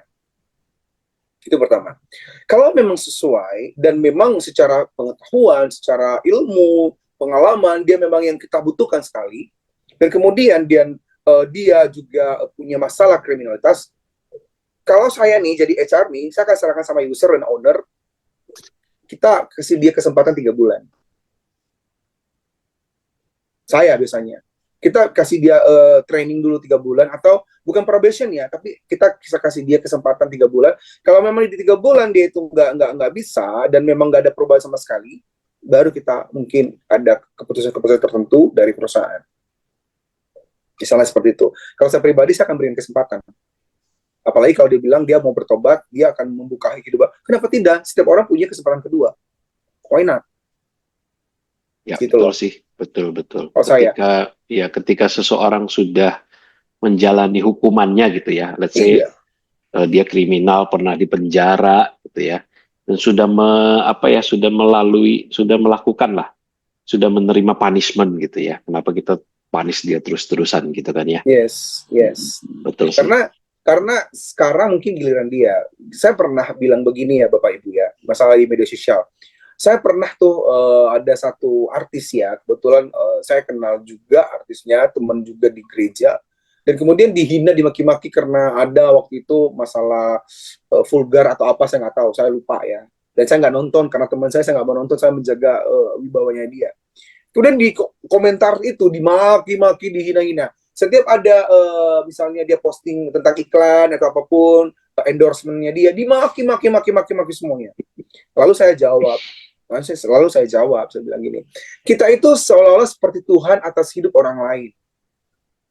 Suka menghakimi orang lain, kita menuduh orang lain, menghujat kesalahannya, tanpa sadar bahwa kita juga mungkin punya dosa yang sama, hanya kebetulan saja belum ketahuan. Ya nggak sih? Kebetulan aja belum ketahuan dosa-dosa tersebut, gitu loh. Dan kemudian kalaupun contohnya dia melakukan dosa, ya itu mungkin dosanya dia. Tapi kita mungkin juga punya dosa, mungkin caranya aja yang berbeda-beda. Cara melakukan dosanya aja yang berbeda-beda. That's why aku bilang nggak masalah. Kalau saya nih ya, kalau jadi HR-nya menemukan hal gitu ya Pak Tizar ya, saya terima asal memang kualifikasinya sesuai, kemampuan pengalamannya sesuai. Saya terima. Saya akan bilang user, it's okay. Kita kasih kesempatan. Ada yang namanya evaluasi. Seperti itu. Oke, thank you Pak. Ya, kadang-kadang usernya yang takut Pak. Misalnya, ini gimana nih, ini mantan narapidana katakan. Pernah bunuh orang nih. Ya kan? Pernah bunuh orang. Pernah bunuh atasannya yang arogan. Kan sebagai atasan kan takut kan. Nah, saya kan ngomong sama usernya. Sekarang pertanyaan saya, kamu ada rencana untuk arogan? Ada rencana untuk arogan? Jadi gini, seorang user berarti kan leader. Anda mau jadi leader atau bos? Saya biasanya tegaskan gitu sama teman-teman manajer ya, teman-teman. Saya bilang, saya selalu bikin motivasi misalnya di soft skill ya, saya biasanya berikan training. Saya akan bilang mereka, kita ini bukan bos tapi leader. Leader ketika bawahannya salah, dia nggak akan menunjuk kesalahannya. Dia nggak akan menunjuk orang yang melakukan kesalahan, maaf. Dia akan fokus pada apa ini kesalahannya, tapi ada solusi untuk menyelesaikannya. Diajari, di mentoring, di coaching, dibimbing sampai bawahnya bisa. Kalau sampai bawahannya tetap nggak bisa, ya kan ada aturan, ada yang disebut dengan ada KPI kan, yang akan kita berikan kepada mereka. KPI itu yang nanti akan menentukan mereka lanjut atau tidak. Iya. Sip. Oke ya, Sar. Mantap. Oke. Oke, tadi Pak Budi sama Pak Rangga mau nanya, jadi nggak? Tadi ada raise hand. Masih mau nanya nggak? Pak Budi, tadi Pak Budi masih ada nggak sih? Ada nih, yang 08 Budi Ahmad. Tadi raise hand ya? Sama Mas Rangga ya? Nggak ada tapi ini orangnya. Oh, silakan Pak Muhammad Yusuf. Pak Muhammad Yusuf, yuk. On mic yuk, on mic. Izin bertanya Pak, Silakan. saya kan seorang graduate ya Pak. Oke. Adakah langkah atau tips untuk menggunakan sosial media yang efektif gitu Pak, agar dilirik HRD di contohnya seperti di LinkedIn kayak gitu Pak? Di LinkedIn ya. Terima kasih. Iya. Oke. Boleh. Salah satunya, kamu hobi apa dulu? Sorry, Mas Yusuf, hobinya di bagian apa? Misalnya kerjanya di bagian apa? Lulusan apa? Saya dulu 2019-nya sebelum kuliah saya operator Pak, operator produksi. Oke. Ya, sekarang mahasiswa di teknik industri ya. Ya, baru selesai, baru lulus. Baru lulus. Oke. Pingin bekerja di bidang apa? Kalau sebenarnya saya lagi memikirkan untuk jadi general apa ya Pak? Itu Pak. GA. Iya. Oke. Kalau di GA, apalagi nggak ada pengalaman, kalau ada pengalaman, justru nggak apa-apa bikin portofoliomu di dalam LinkedIn itu. Portofolio bukan apa ya, tapi jangan semua juga kasih portofolio, nanti orang niru lagi. Ya, orang niru lagi, jangan semua. Tapi setidaknya buat satu video yang bikin orang tertarik. Saya pribadi ya, saya akan lihat video-video, tertarik, bagus nih, saya akan cek kandidatnya. Video-video yang mengenai kerjaannya Anda gitu loh. Ya, atau sertifikat boleh, tapi nomor-nomor sertifikatnya, data-data penting ditutup. Karena sekarang banyak loh yang ini ya plagiat dan mencuri data, hati-hati loh. Boleh kasih sertifikat, kadang ada orang tuh terlalu banyak sekali dengan semangatnya memberikan sertifikat yang telah didapatkan. Saya telah selesai menyelesaikan ini, dapat sertifikat ini, tapi dia lupa menutupi hal-hal tertentu yang nanti akhirnya bisa dicuri orang datanya. So hati-hati. Ya, itu dari saran dari saya ya Mas Yusuf ya. Boleh hal-hal kreatif misalnya, boleh atau perbaiki, salah satunya perbaiki. Ini mungkin Pak Andi pasti pengalaman nih, karena dia banyak di LinkedIn juga. Salah satunya perbaiki profil Anda juga. Profil Anda juga harus Anda perbaiki. Kalau di LinkedIn ya, kalau di media sosial, ya banyaklah bergabung di grup-grup pencari kerja, salah satunya ya. Banyaklah bergabung di situ dan buatlah profil yang menarik supaya orang juga bisa tertarik terhadap Anda. Itu sih. Ya benar banget sih yang dibilang Pak Veno ya. Jadi kalau kita punya ketertarikan pada bidang tertentu ya, dan kita punya ya sedikit banyak pengetahuan dan pengalaman di sana, bikinlah konten ya, terus taruh di LinkedIn ya. Jadi jangan seminggu sekali atau 2 hari sekali pajang CV gitu. Yeah. Nah, CV is one thing, tapi CV itu tidak banyak memberitahu orang apa yang kamu pengen kerja apa gitu ya. CV itu nggak banyak ngasih tahu itu. Ya, tapi kalau kamu konten, kamu nulis, misalnya tadi mau general affair gitu ya. Apa sih yang kamu tahu tentang general affair? Kamu tulis, kamu bikin PDF, taruh di LinkedIn, itu akan sangat menarik ya, Mas Yusuf. Dan itu join komunitas ya. Kalau orang teknik industri cocoknya memang join komunitas di ASCI Jatayu. Ya kan? Oke, terima kasih Pak. Ya, oke ya, Mas Yusuf ya, good luck ya, good luck banget ya untuk bisa dapat pekerjaan segera ya. Mas Meto. Halo Pak. Halo Pak Veno. Malam semuanya. Malam. Kadang-kadang kan di sosial media terutama LinkedIn ya, itu kan sebetulnya platform profesional bagi para orang-orang yang bekerja di kantoran ya. Bentar, Mas Meto. Itu gambarnya itu saya familiar banget loh. Apa tuh Pak? Gambar profilnya itu loh. Kenapa sih Pak? Itu kan tempat saya kerja juga di situ. Oh, di shop quarter. Iya. Ah, Siap. kapan-kapan ngopi lah kalau begitu ya. Aduh, si Bapake. Oke. Ya lanjut. Oh, Sorry, siap. intermezzo. Ayo, Iya, lanjut. nggak apa-apa, Pak. Oke, ini kan kadang-kadang kan kalau saya lihat di LinkedIn banyak sekali kandidat atau memang pencari kerja memposting soal pengalaman interviewnya, kemudian persepsinya terhadap interview atau proses seleksi di berbagai perusahaan. Nah, pertanyaan saya, bagaimana pandangan HR terhadap orang-orang tersebut yang memposting pengalaman-pengalamannya? Saya menganggapnya bahwa nanti jangan dikira bahwa suatu waktu HR akan interview kemudian nanti akan diposting lagi di LinkedIn dengan hal yang sama. Bagaimana pandangan HR-nya aja sih Pak Veno? Oh, jadi ini jadi setiap kali interview posting pengalaman interviewnya gitu ya Mas Meta ya? Betul, ada buruk dan ada baiknya ya. Baik buruk pokoknya dia posting gitu kan. Abis interview besok tahu-tahu. Jadi gini, kalau saya sebagai HR terus baca tulisan ini, kayaknya anak ini baru gue interview kemarin dia, terus dia ceritain di LinkedIn gitu kan. Nah itu gimana perasaan HR-nya gitu kan ya? Betul Pak. Ya, oke. Menarik. Oke.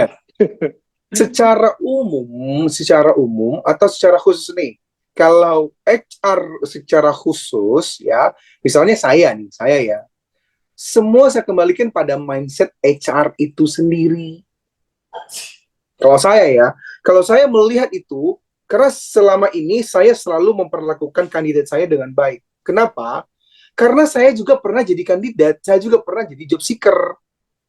Saya tahu rasanya menunggu itu berapa lama nunggu jadwal interview. Saya tahu menunggu yang namanya hasil interview. Saya pernah di ghosting, di PHP. Karena saya sudah pernah mengalami itu, maka saya tidak pernah memperlakukan kandidat saya seperti itu. Makanya staff saya setiap pagi saya akan cek, kamu sudah kasih tahu nggak orang ini bahwa dia tidak lulus interview, supaya dia jangan menunggu dan dia menganggap kita PHP-in dia. Saya selalu akan cross check. Setiap meeting pagi saya akan cross check. Saya akan lihat udah dibalas belum. Chatnya ada chat nggak?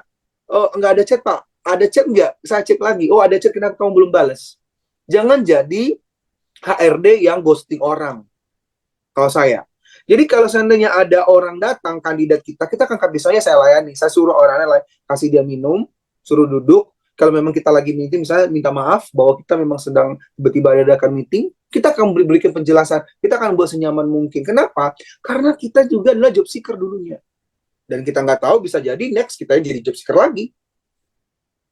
Nah, kalau ditanya sama saya sekarang pribadi, gimana itu seorang perasaan HR karena ketika dia ungkapkan curhatan, pertama bisa jadi secara positif, kalau secara positif saya katakan ya udah nggak apa-apa lah, supaya orang lain juga bisa belajar dari itu dan mungkin supaya HR-nya juga bisa belajar menghargai kandidat. Yang pertama.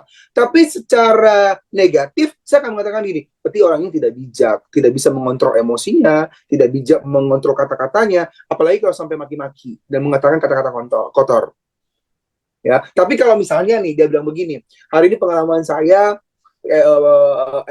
interview di satu tempat dan sangat cukup lama sekali. Saya menunggu, tidak sesuai dengan jadwal yang diberikan. Namun pihak HR-nya sudah minta maaf dan itu masih enak.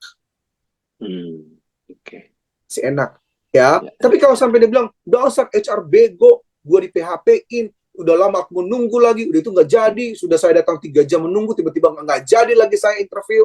Nah, itu tergantung daripada emosional dan saya juga bisa menilai bahwa ini orang nggak bagus.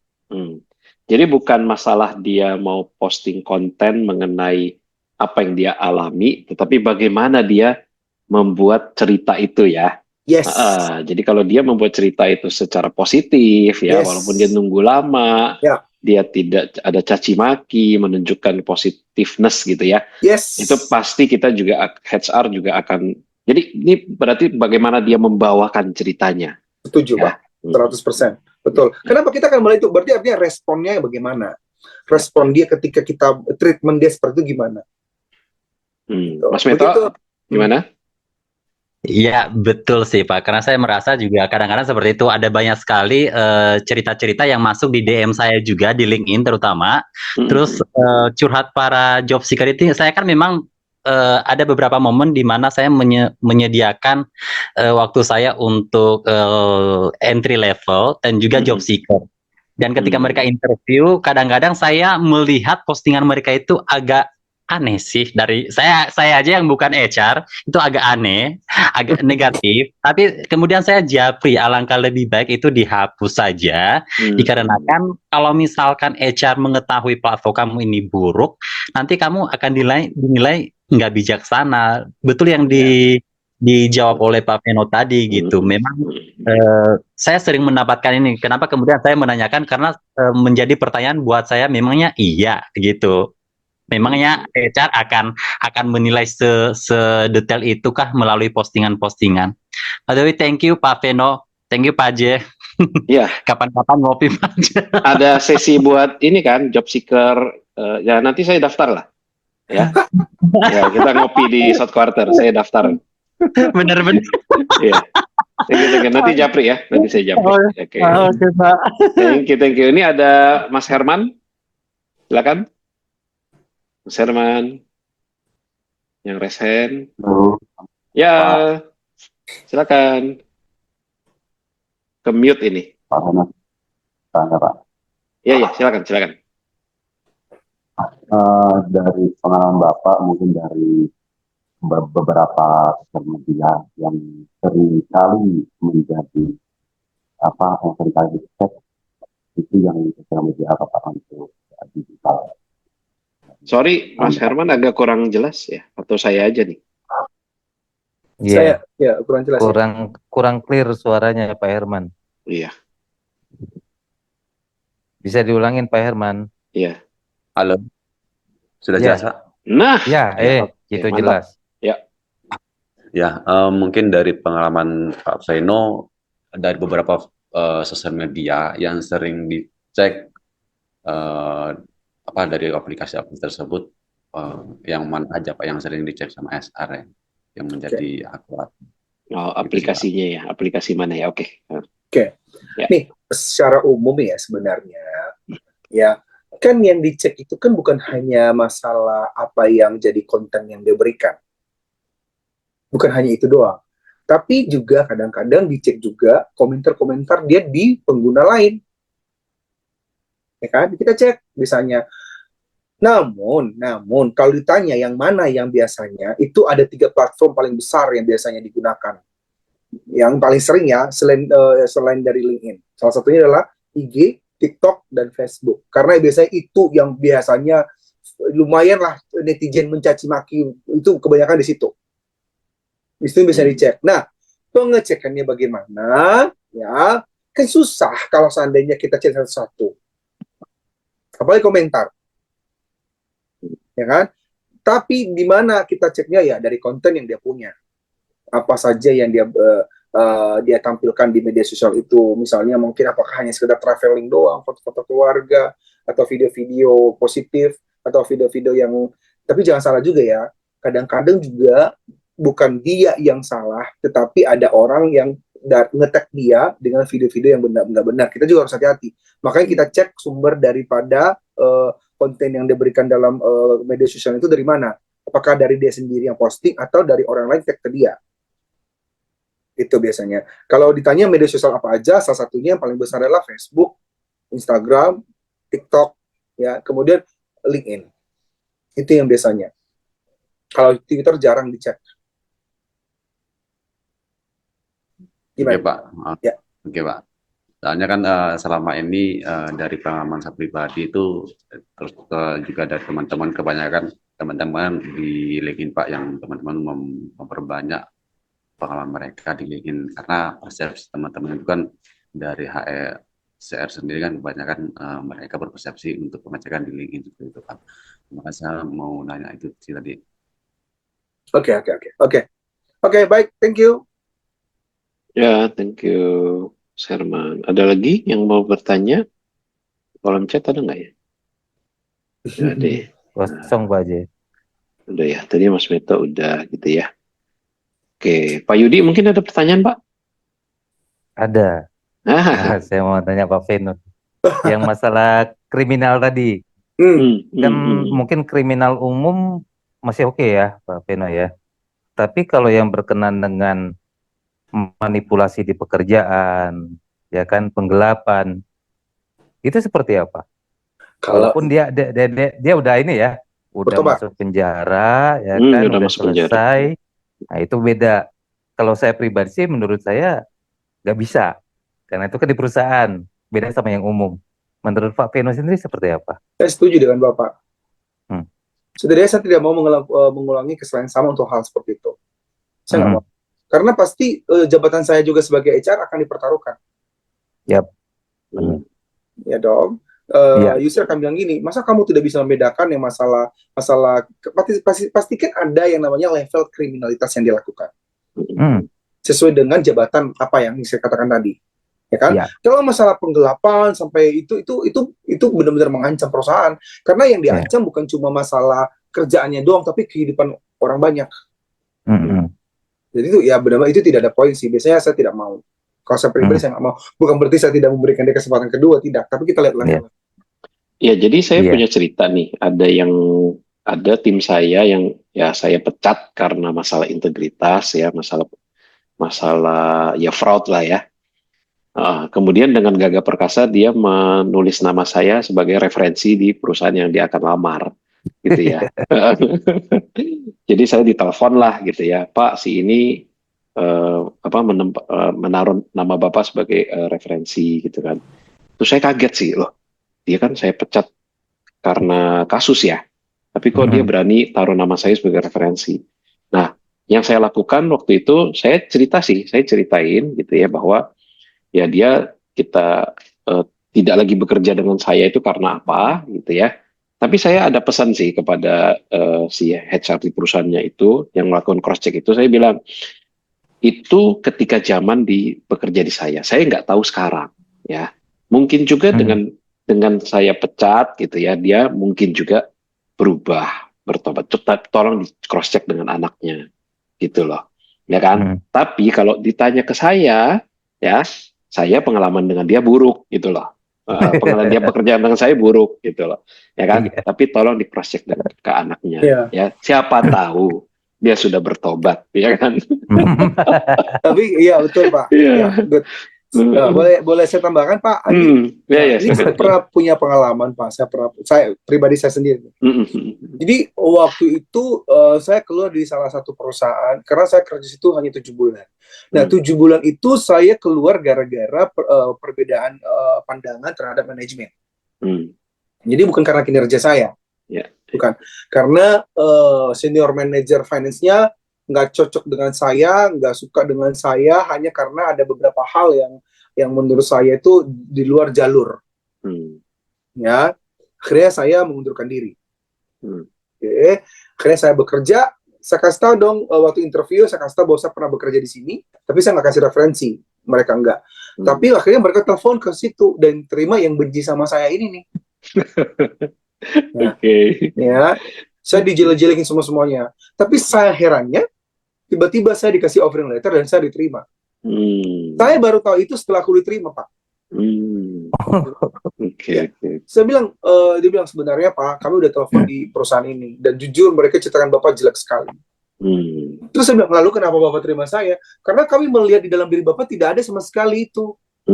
Karena mereka kan mencari sama saya, menanyakan, kamu kenapa keluar? Saya bilang, saya keluar ada beberapa hal yang memang tidak cocok dengan manajemen, tapi saya nggak perlu kasih tahu di sini apakah tidak cocokannya.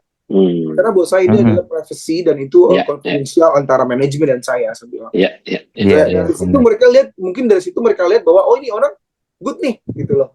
Dia nggak mau menceritakan keburukan perusahaan lain. Nah, itu salah satunya itu tuh, jangan suka menceritakan keburukan perusahaan lain ke perusahaan berikutnya, jangan pernah. Even kita tahu nih bahwa memang jelek nih orangnya, tapi jangan, aku nggak mau. Aku jangan meludah ke sumur yang tempat kita minum. Betul, itu dia. Oke, mungkin Pak Wijoyo, silakan. Iya. Oh iya, Pak Wijoyo, silakan ya. Pak Wijoyo, silakan. Halo, di unmute dulu. Ya, Ya, Pak, mau tanya, silakan ya. kan seringkali ketika dilakukan interview, pada saat melakukan interview sering ditanyakan, alasannya Bapak keluar apa? Oke. Nah, yang ingin saya tanya, Pak, kadang-kadang dilema, Pak. Misal, ketika kita keluar, ya, maksudnya gini ya, keluar kan ada yang baik-baik, ada yang enggak gitu, Pak ya. Gitu. Nah, kalau yang baik-baik pun sebenarnya baik-baiknya karena ada yang ngomongin masalah pilihan hidup, ada yang ngomongin masalah integritas gitu, Pak. Nah, ambil contoh, misalkan saya pernah keluar kerjaan dikarenakan saya tahu pimpinan saya melakukan fraud, Pak. Oke. Nah, terus karena kita tidak mau ikut jalan tersebut, akhirnya kita memilih untuk mundur. Nah, kalau untuk kasus-kasus begitu, ketika kita menjawab di perusahaan baru di mana tempat kita interview, alangkah baik dan bijaknya seperti apa ya, Pak? Makasih, Pak. Selamat malam. Ya, menarik. Saya juga pengen tahu nih. Nah, ditanya ke saya, apakah bisa jujur nggak? Boleh jujur. Jujur itu penting. Kalau dia seorang HR dan user yang benar-benar menuntut yang namanya kejujuran, dia akan menilai itu sebagai hal yang positif. Jujur itu nggak apa-apa. Kayak saya jujur, saya waktu ditanya kenapa kamu keluar dari perusahaan itu, saya bilang, ya ketidakcocokan dengan manajemen. Saya nggak cocok dengan manajemen. Apa ketidakcocokannya? Ya, salah satunya ada beberapa keputusan-keputusan yang menurut saya itu tidak sesuai dengan prinsip saya dan tidak sesuai dengan perjanjian di awal. Saya ngomong, apa itu? Saya nggak kasih tahu. Saya bilang, mohon maaf Pak, ini confidential dan saya nggak bisa kasih tahu. Kalau Bapak mau, silakan cross-check ke sana. Nggak masalah Pak, di cross-check. Tapi ketika Bapak cross-check ke sana, percayalah bahwa Bapak tidak akan mendapatkan berita baik tentang saya. Saya ngomong to the point ke direkturnya sama GM-nya waktu itu. Dan mereka hargai putusan saya. Jadi nggak usah dikasih tahu dong, Pak? Ya, nggak perlu kasih tahu masalahnya apa, tapi kasih tahu aja bahwa memang tidak cocok di sana. Iya, menurut saya sih. Kalau Anda kasih tahu, ya sama halnya Anda sedang memburukan perusahaan sebelumnya. Iya. Menurut saya, kita berikan konteksnya gitu ya.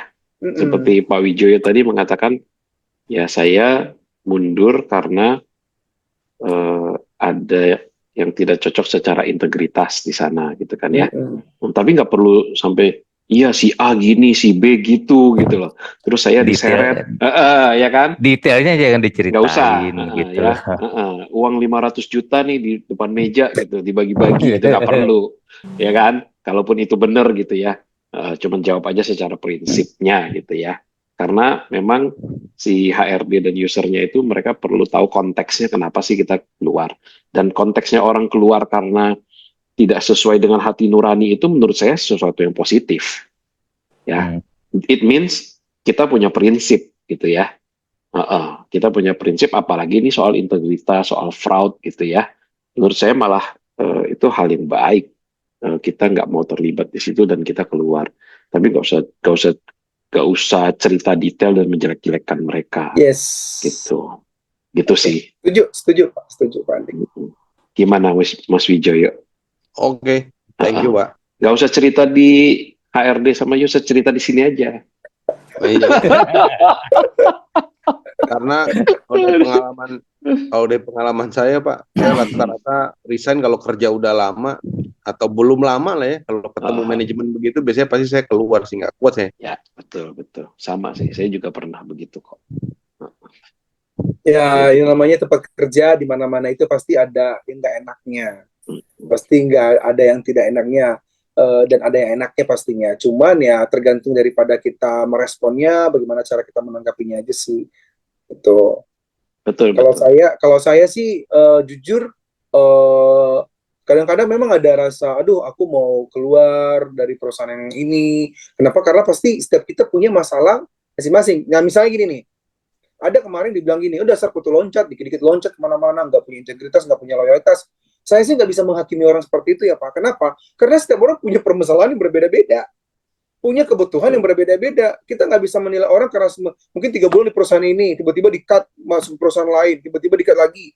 Kita nggak bisa menghakimi orang dasar kutu loncat, nggak bisa. Karena kita nggak tahu apa yang sedang dihadapinya, gitu loh. Betul sih. Betul. Makanya perlu interview, perlu kita gali. Iya. Ya kan? Kenapa sih keluar dari sini? Tapi kalau misalkan tiap kali ditanya kenapa keluar dari sini, oh nggak cocok sama atasan, yang ini nggak cocok sama atasan, yang itu nggak cocok sama atasan. Jangan-jangan kamunya nih gitu kan. Saya juga pernah punya pengalaman, Pak. Ada satu perusahaan yang udah 40 tahun berdiri dan karyawannya situ udah lama banget, ada yang 30 tahun, 20 tahun, udah lama banget. Dan bahkan ada karyawan yang memang nggak pernah pindah kerja, memang hanya di situ pengalaman kerjanya. Nah, itu orang-orang situ seolah-olah bangga. Wah, gua berarti kerjaan gua bagus, gak bener. Menurut aku enggak. Kenapa? Karena kamu tidak pernah merasakan yang namanya bertemu dengan pekerja lain gitu loh. Di luar di luar teman-teman kamu itu doang. Nah, menurut saya berarti pengenalan Anda akan manusia pekerja lain nggak ada. Jadi gampang saja kadang-kadang ketika ada orang baru sakit hati, ngebully, merasa senior, wajar. Karena dia nggak pernah merasakan yang namanya baru masuk ke perusahaan baru dan menjadi junior di perusahaan baru. Dia nggak pernah merasakan. Tuh, Tisar dengerin. Mana masih ada nggak? Ya gimana dong? Saya nggak ada masalah. Oh, nggak ada masalah ya. Iya. Tapi dia keren. Dia memang belum pernah bekerja di perusahaan lain, cuma satu perusahaan. Tapi dia ini dalam grup perusahaan itu sering dipakai di mana, Sar? Ke luar negeri terus dia, Pak? Di mana-mana. Keliling dalam grup perusahaan yang sama. Kayak saya harus belajar juga sama Pak Tijar nih kayaknya. Oke, Mas Wijoyo. Masih coba Pak, saya mau coba tanya satu lagi nih Pak, menarik. Boleh. Silakan. Menurut Bapak, etikanya ketika kita sedang melakukan interview, Pak, pada kandidat, terus kita langsung aja nanya, atau misalnya, saya boleh lihat nggak sosmed kamu, biasanya kamu posting apa ya, kamu belajar apa ya, etikanya gimana Pak? Ini si rekruter yang tanya ke kandidat ya? Saya Pak, saya sebagai user, pada saat saya melakukan interview, terus saya tanya gitu, kamu sukanya nonton apa sih gitu? Boleh nggak handphone kamu, coba kamu buka, saya ingin tahu kamu suka belajar apa, ngikutin apa. Oh, sampai handphonenya mau diambil? Mau dilihat? Nggak diambil Pak, maksudnya kita kan kadang-kadang tunjukin gitu ya. Kadang-kadang kan kita tanya sama kandidat ya Pak, kamu belajar apa ya? Kamu misalnya belajar Excel, kamu ngikutin nggak? Ikut follow channel apa untuk belajar gitu? Ya pingin tahu gitu, dia bener nggak sih belajar gitu kan? Oke, pertanyaannya? Pertanyaannya, apakah hal itu wajar atau secara etika apakah oke atau tidak itu Pak? Adabnya gimana nih kalau kita mau ngecek sampai ke situ gitu ya? Betul Pak. Oke, gimana Pak? Handphone loh Pak. Oke, baik. Sebelum saya masuk ke jawaban itu, ada beberapa hal yang dulu yang hal dari sebagai pandangan seorang HR yang selama ini menurut aku salah dilakukan oleh beberapa perusahaan. Salah satunya adalah ketika mengisi form application letter atau form applicant, yang biasanya itu kan yang form lamaran itu kan. Itu saya kadang nggak isi. Kalau saya misalnya pergi di melamar, saya nggak ada isi yang namanya nama orang tua, sampai ijazah, sampai ini saya nggak pernah isi. Saya hanya yang isi poin-poinnya aja. Ketika ditanya user sama saya pernah ditanya itu sama direktur sama GM, kenapa kamu tidak isi? Saya langsung jawab, Pak, saya kan belum diterima kerja, ngapain saya berikan data pribadi saya? Oke, terus sekali. Kalau memang saya diyakini untuk kerja nantinya, kan ketika saya udah dapat kerja, data pribadi saya memang dibutuhkan untuk BPJS, untuk asuransi, untuk gaji. Tapi kalau seandainya sekarang belum, buat apa? Ya cukup ya sesuai dan lagian kan di CV itu udah ada semua. Itulah gunanya CV, kan namanya CV, udah ada. Lulusan apa, Kan hanya nama orang tua oke lah saya kasih nama orang tua, tapi saya nggak sampai umurnya, nomornya saya nggak pernah kasih. Kenapa? Karena kan nggak ada, maksudnya Anda belum bekerja sama dengan saya, ngapain saya isi itu semua? Nah, sama halnya dengan yang tadi itu juga. Kalau seandainya mereka minta, mungkin tergantung daripada kandidatnya. Tapi secara seorang recruiter, saya sih tidak mau menanyakan itu. Karena buat saya itu nggak etis. Kecuali kalau dia memang sengaja menaruh itu di CV-nya dia. Kalaupun menanyakan boleh, seperti ini misalnya nanya, apakah kamu punya media sosial? Oh ada Pak, boleh ditulis nama akunnya, nama itunya, nama media sosialnya, biar saya cek. Silakan ditulis ya. Itu lebih benar daripada saya bilang, boleh saya lihat nggak sini HP-nya? Menurut saya itu tidak boleh. Tapi kalau seandainya boleh ditulis nggak nama media sosialnya apa? Misalnya Pak Andi dibilang, oh Asti Jayatayu Andi misalnya gitu, untuk Instagram. Oh saya cek ya, saya izin cek ya. Saya cek. Misalnya dia kunci, boleh izin saya follow ya, tolong dibuka sekarang saya mau cek, boleh. Buat saya itu tinggal bagaimana cara penyampaiannya Pak Wijoyo. Gimana tuh Pak Wijoyo? Ya kalau saya sih pengalamannya ini sih Pak. Ya makasih buat masukannya. Kalau saya sih lebih ke ini sih Pak. Anak-anak zaman sekarang kadang-kadang ditanya, kamu belajar apa? Oh saya belajar ini, saya belajar itu gitu. Belajar di mana? Oh saya belajar di YouTube, saya belajar di Instagram. Boleh lihat nggak? Kamu follow channel apa? Kadang-kadang itu historinya gitu ya. Saya pengen tahu mereka bullshit apa enggak sih gitu. Sebelum kita benar lakukan tes sih. Tapi makanya saya tanya apakah itu hal yang etis apa tidak ya. Kalau masalah etis itu etis Pak, nggak masalah. Tinggal cara penyampaian kita aja. Siap. Thank you Pak. Iya sih, nggak menurut saya iya sih. Menurut saya sih etis. Tapi gini, ketika dia mengatakan, oh saya tidak bersedia Pak, Bapak sampai ngecek ke sana. Itu menurut saya kita jangan tersinggung sih. Karena itu hak ya. Kalau kita sampai udah ngelihat, Pak saya belajar di YouTube. Mana? Coba saya lihat, ya kan? Nah itu kan kadang-kadang itu privacy sih menurut saya, ya kan? Karena kan ada hal lain yang bisa memvalidasi itu, which is misalkan kalau Excel ya kita bisa bertanya soal Excel, ya kan? Menurut saya boleh ditanyakan, tapi ketika dia keberatan untuk menunjukkan, ya, harusnya jangan memaksa, iya.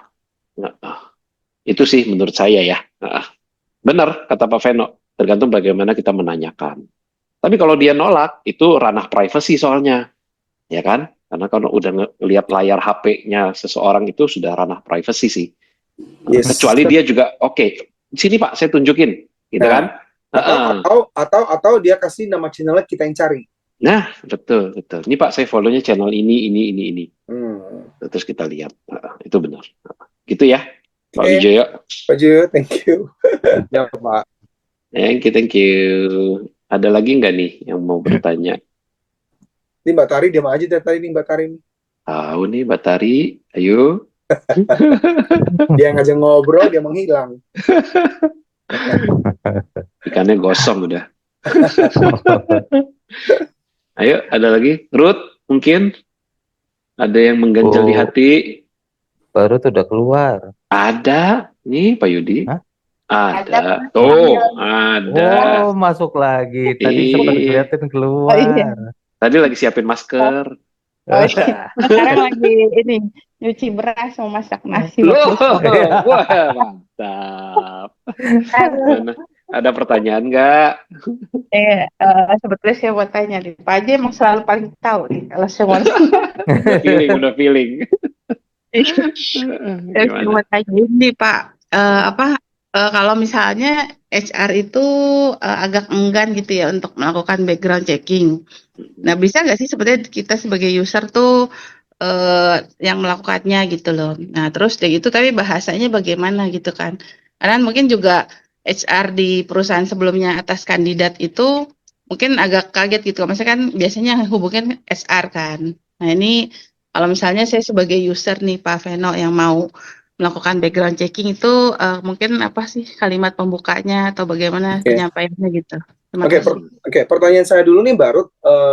Pertanyaan saya adalah ketika user mau interview kandidat, apakah HR udah ngasih CV dan ke usernya sendiri Saya ke bisa. sudah. Sudah. Nah, Nah, terus saya kan udah bisa dicek sortir. di situ. Bisa dicek apakah dia ngasih media sosialnya atau tidak. Kalau memang tidak, pertanyaan yang baru itu kan bagaimana cara mempertanyakannya, ya kan? Maksudnya, sorry, jadi maksud saya bagaimana background checkingnya ke HR perusahaan si kandidat ini nih, yang perusahaan sebelumnya gitu. Yang sebelumnya, Jadi bukan ke medsosnya, ya. Itu harusnya adalah kerjasama dengan HR. Harus kerjasama dengan HR. Pertanyaannya, kalau seandainya HR-nya tidak mau bertanya mereka, ya hak user untuk ngasih tahu ke pimpinan. Nggak ada masalah, kasih tahu ke Pak, ini saya butuh, saya nggak kenal banget nih yang mau saya interview ini kandidatnya, saya nggak jelas, saya mau cek di sana tapi HR-nya nggak mau, karena pasti akan ditanya ini HR atau bukan. Iya, Gitu. betul. Seperti itu. Jadi memang Harusnya HR justru bergerak lah. Nggak, tapi so far sih saya nggak tahu ya apakah HR di tempatnya buruk kayak gitu. Tapi kalau selama ini sih tidak sih. Misalnya HR akan tetap mempertanyakan. Ya, sebaiknya HR to sebaiknya HR sih. HR ya. Sebaiknya HR to HR. Ya. Gitu. Kalau kita kenal user di perusahaan sebelumnya, ya nggak apa-apa, user to user, boleh. gitu kan? Tapi kalau enggak ya memang HR gitu ya. Iya, betul sekali. Oke. Thank you, Pak. Ya, sama-sama. Thank you. Ayo, ada pertanyaan lagi nggak? Pak, tanya lagi dong, Pak. Boleh dong. Oke, silakan. Pak Veno, mau tanya dong, Pak Veno. Ya, silakan Pak Wijaya. Seringkali Pak, ketika kita melakukan sesi interview ya Pak ya, selalu diminta, ini kan lagi kebetulan lagi rame nih Pak, di LinkedIn juga lagi rame ini, topik ini nih, mempertanyakan slip gaji Pak. Nah, itu yang pertama. Yang kedua, menjawab gajinya berapa gitu. Ekspektasi gaji. Sedangkan kalau yang saya tahu Pak, perusahaan itu kan tipenya ada 2 ya Pak. Yang memberikan sesuai dengan standar perusahaan. Yang kedua, ya nawar semurah mungkin. Nah, menurut Pak Veno di HR atau standar perusahaan Indonesia Pak pada umumnya, itu gimana Pak? Ya, oke, baik. Sebelumnya sedikit saya revisi Pak ya, mohon maaf ya. Ada 3 Pak sebenarnya. Pertama, menawar standar rendahnya. Kedua, sesuai dengan standar perusahaan. Ketiga adalah perusahaan yang profesional yang akan menilai seseorang sesuai dengan pengalamannya. Itu. Nah, kalau di perusahaan saya sebelumnya, di LinkedIn dibuat 15 juta batasnya gaji untuk posisi itu. Tapi ketika saya diinterview, kemudian saya ditanya berapa gaji saya, maunya ekspektasinya berapa, saya tanya balik. Kalau menurut Bapak dari pengalaman saya ini, Bapak bisanya bayar saya berapa? Harga saya berapa? Kalau dia bilang misalnya tadi angka 15, saya tolak dong. Masa iya segitu? Menurut Bapak pengalaman saya dengan angka segitu, saya bilang gitu. Kalau begitu kita tidak cocok, saya bilang gitu. Kalau dia memang benar-benar yakin dengan saya, membutuhkan saya nih, misalnya nih, nggak akan dikasih segitu. Dan terbukti kan waktu itu, oke, Bapak maunya berapa? Saya maunya segini, Pak. Masalah ekspektasi, kita boleh kasih setinggi-tingginya, nggak masalah. Misalnya 25, atau 27 juta misalnya gitu. Misalnya ya. Tapi mereka bilang, waduh, janganlah 25, bisa nggak 20 atau 22? Misalnya begitu. Bisa jadi, misalnya gitu. Nah, tapi kalau menanyakan slip gaji, ada beberapa perusahaan yang memang meminta slip gaji. Ada juga beberapa perusahaan yang tidak peduli dengan itu. Ya. Kalau seandainya ada beberapa perusahaan yang meminta itu, biasanya kira itu trust issue dengan yang sebelum-sebelumnya. Misalnya gajinya itu hanya 10 juta, tapi dia bilang 15 juta supaya nanti ketika dia naikkan lagi gitu loh. Ada banyak. Tapi kalau menurut saya sih tidak masalah kalau memang benar-benar adalah gaji kita segitu, ya kasih aja. Toh kan nggak ada yang tahu, nggak masalah. Toh kan itu kan untuk supaya mereka tahu bahwa kapasitas kita, harga kita tuh ya segitu. Ya, saya pernah nanya sih ke HRD tempat saya bekerja dulu ya. Kenapa sih minta slip gaji? Nah, alasannya tuh sangat masuk akal menurut saya karena banyak kandidat itu tidak mengerti bahwa komponen yang dia bawa pulang itu bukan hanya gaji. Yes. Jadi kan ada asuransi, ada benefit lain lah ya, kayak allowance transport, allowance makan, allowance kendaraan, allowance kadang-kadang ada allowance untuk rumah gitu ya. Yang dia tidak dengan lugas bisa mengatakan itu kepada HR, sehingga HR-nya agak kesulitan untuk membuat sebuah offering. Iya, ini mau dikasih apa? Betul ya Pak Veno ya? Iya. Iya. Begitu. Jadi kadang salah satunya itu Pak, benar. Salah satunya itu. Kadang kan ada kandidat pikir gini, ntar aku minta allowance makanan, takutnya dipikir terlalu banyak permintaan nih. Ya kan? Atau aku minta transportasi banyak, ini gaya banget sih ngasih minta transportasi, kami aja nggak dapet. Bisa aja dia mikir begitu. Tapi dengan melihat slip gaji, ternyata begini, ini yang akan kita sanggup berikan, ini yang tidak sanggup kita berikan. Betul. Sehingga dari offering letter itulah terpampang semuanya nanti. Betul. Jadi perusahaan bisa lihat, dia sebenarnya gaji dia sekian, kecil, tapi ada ini sehingga gede. Kita nggak, misalnya nih, perusahaan kita nggak ngasih ini, tapi kita harus memberikan dia, ya kan, totalnya itu sehingga gajinya bisa paling nggak ngalahin total semua itu. Gitu kan ya. Dan menurut saya, kalau kita jujur ya mengatakan kepada perusahaan gaji kita sekian, ngapain sih kita tersinggung diminta slip gaji, ya kan? Itu sih benar. Tapi ingat, slip gaji sebaiknya diberikan di tahap-tahap akhir, ya. Jangan ujuk-ujuk datang, ya kan? Interview juga belum meyakinkan, tahu-tahu HR minta slip gaji. Ya itu menurut saya nggak pantas. Slip gaji biasanya memang ada agak di ujung-ujung gitu ya. Setelah dia kompetensinya kita oke, segala macam, dia mau nyusun offering letter, baru by the way slip gajinya dong. Nah, biar dia tahu komponen apa yang dia harus lihat, kan ya. Itu sih menurut saya, dan itu menurut saya benar banget karena saya sendiri, iya ya, komponen apa aja ya di gaji saya ya.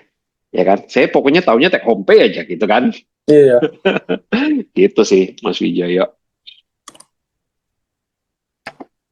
Ada lagi nggak? Thank you, Pak. Ya, ada lagi nggak? Ini kita masih ada waktu sekitar 5 menit. Kalau masih ada yang mau bertanya, ya agak melenceng-melenceng juga nggak apa-apa. Kita kan tadi ngomongin sosmed, cek ya. Tapi ternyata banyak juga yang nanya tentang pada umumnya HR ya. Nggak apa-apa. Mumpung kita ada ahlinya nih dan memang beliaunya senang berbagi gitu kan ya. Pak Yudi mungkin Pak? Udah yang tadi. Udah ya. Pak Haji saya deh Pak. Yes, mantap. Balik ke topik tapi. Boleh. Iya, memang harus ada yang balikin ke topik ya. Pak Veno, kan sekarang udah zamannya teknologi ya. Ada AI gak sih yang bisa ngecek profil saya secara menyeluruh gitu? Kita masukin parameter apa, terus keluar informasi apa, dibutuhkannya di mana gitu Pak.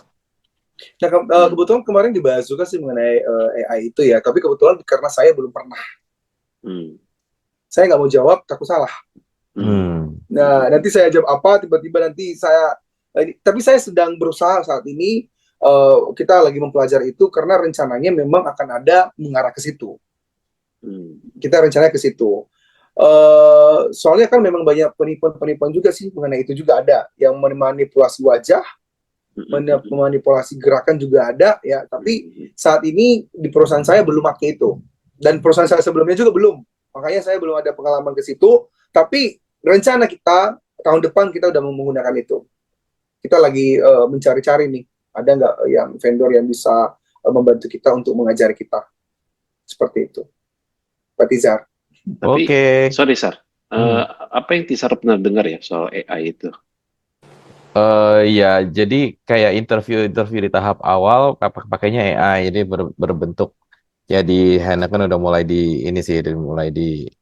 apa namanya, saya dengar ada selentingan gitu lah. Jadi di tahap-tahap awal kayak lulusan mana, gimana tesnya, mau gimana, itu parameter yang dimasukin apa gitu ya. Nanti mungkin ada contoh soal juga yang dimasukin, AI itu bekerja.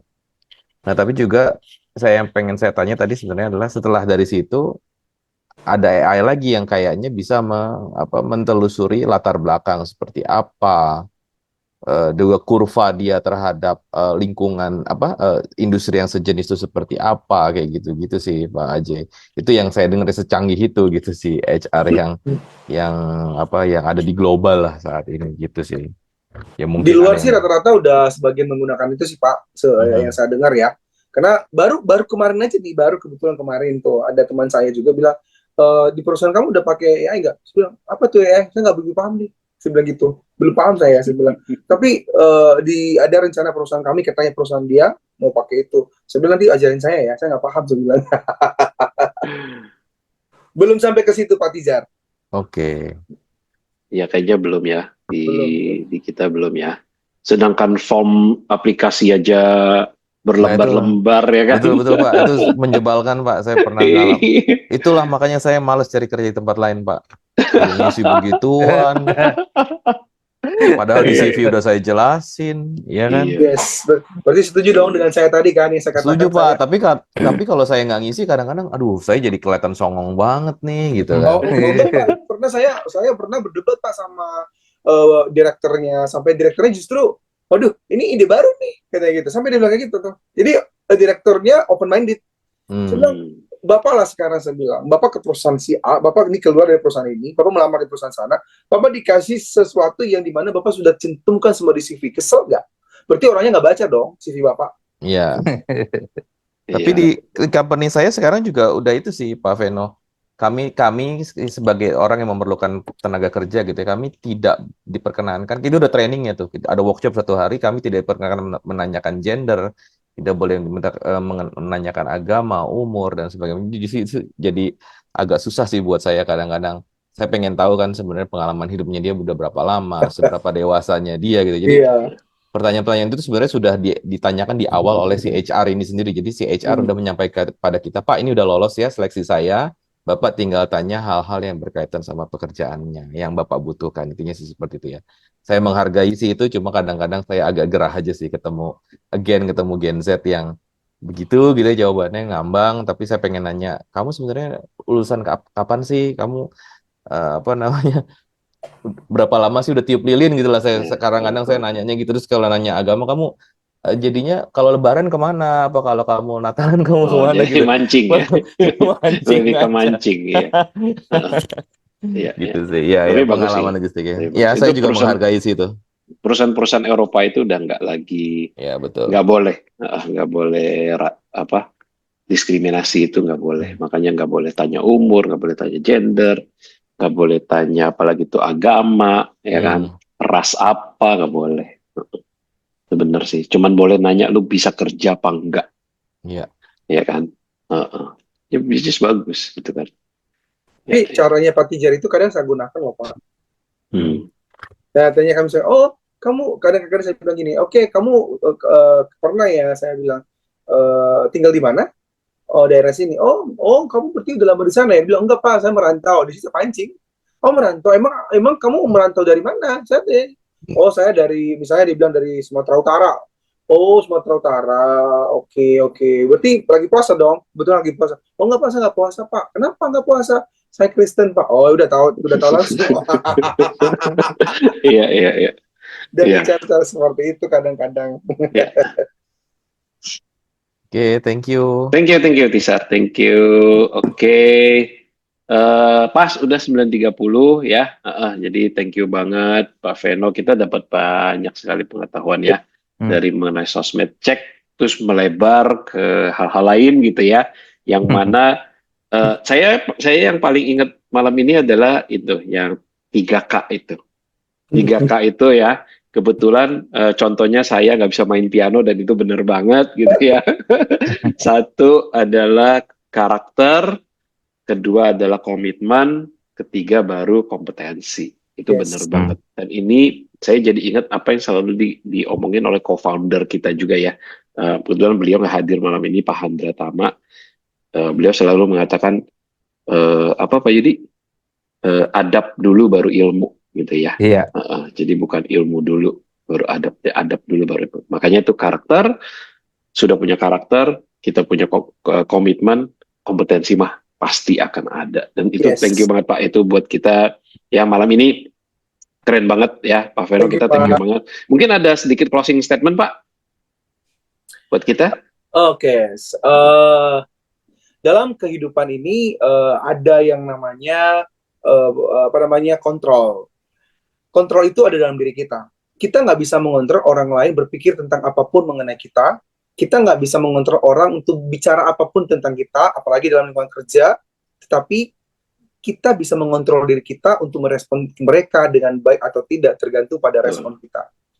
Betul. Itu aja yang saya sampaikan. Luar biasa, mantap. Wah, kita kasih tepuk tangan buat Pak Veno. Pak Veno, jangan kapok ya, kalau kapan-kapan kita ada topik lain kita undang lagi ya. Mbak Tari ya, pinjam ya temennya. Ya, thank you banget Pak Veno ya. Malam ini meriah banget, teman-teman juga semuanya ya. Besok udah hari Senin ya, semangat kerja ya. Jangan lupa apa yang kita pelajari ya, kita implementasikan. Kalau sulit diimplementasikan, ayo kita berembuk lagi untuk bisa kita benar-benar semangat ya. Thank you semuanya, Pak Veno, Pak Yudi, Terima kasih Pak Veno, Pak Wijoyo, Mas Herman, Mas Lutfi, semuanya ya. Ibu Ruth, ya thank you. Sampai ketemu lagi di lain waktu di acara Jatayu yang lainnya. Thank you. Thank you.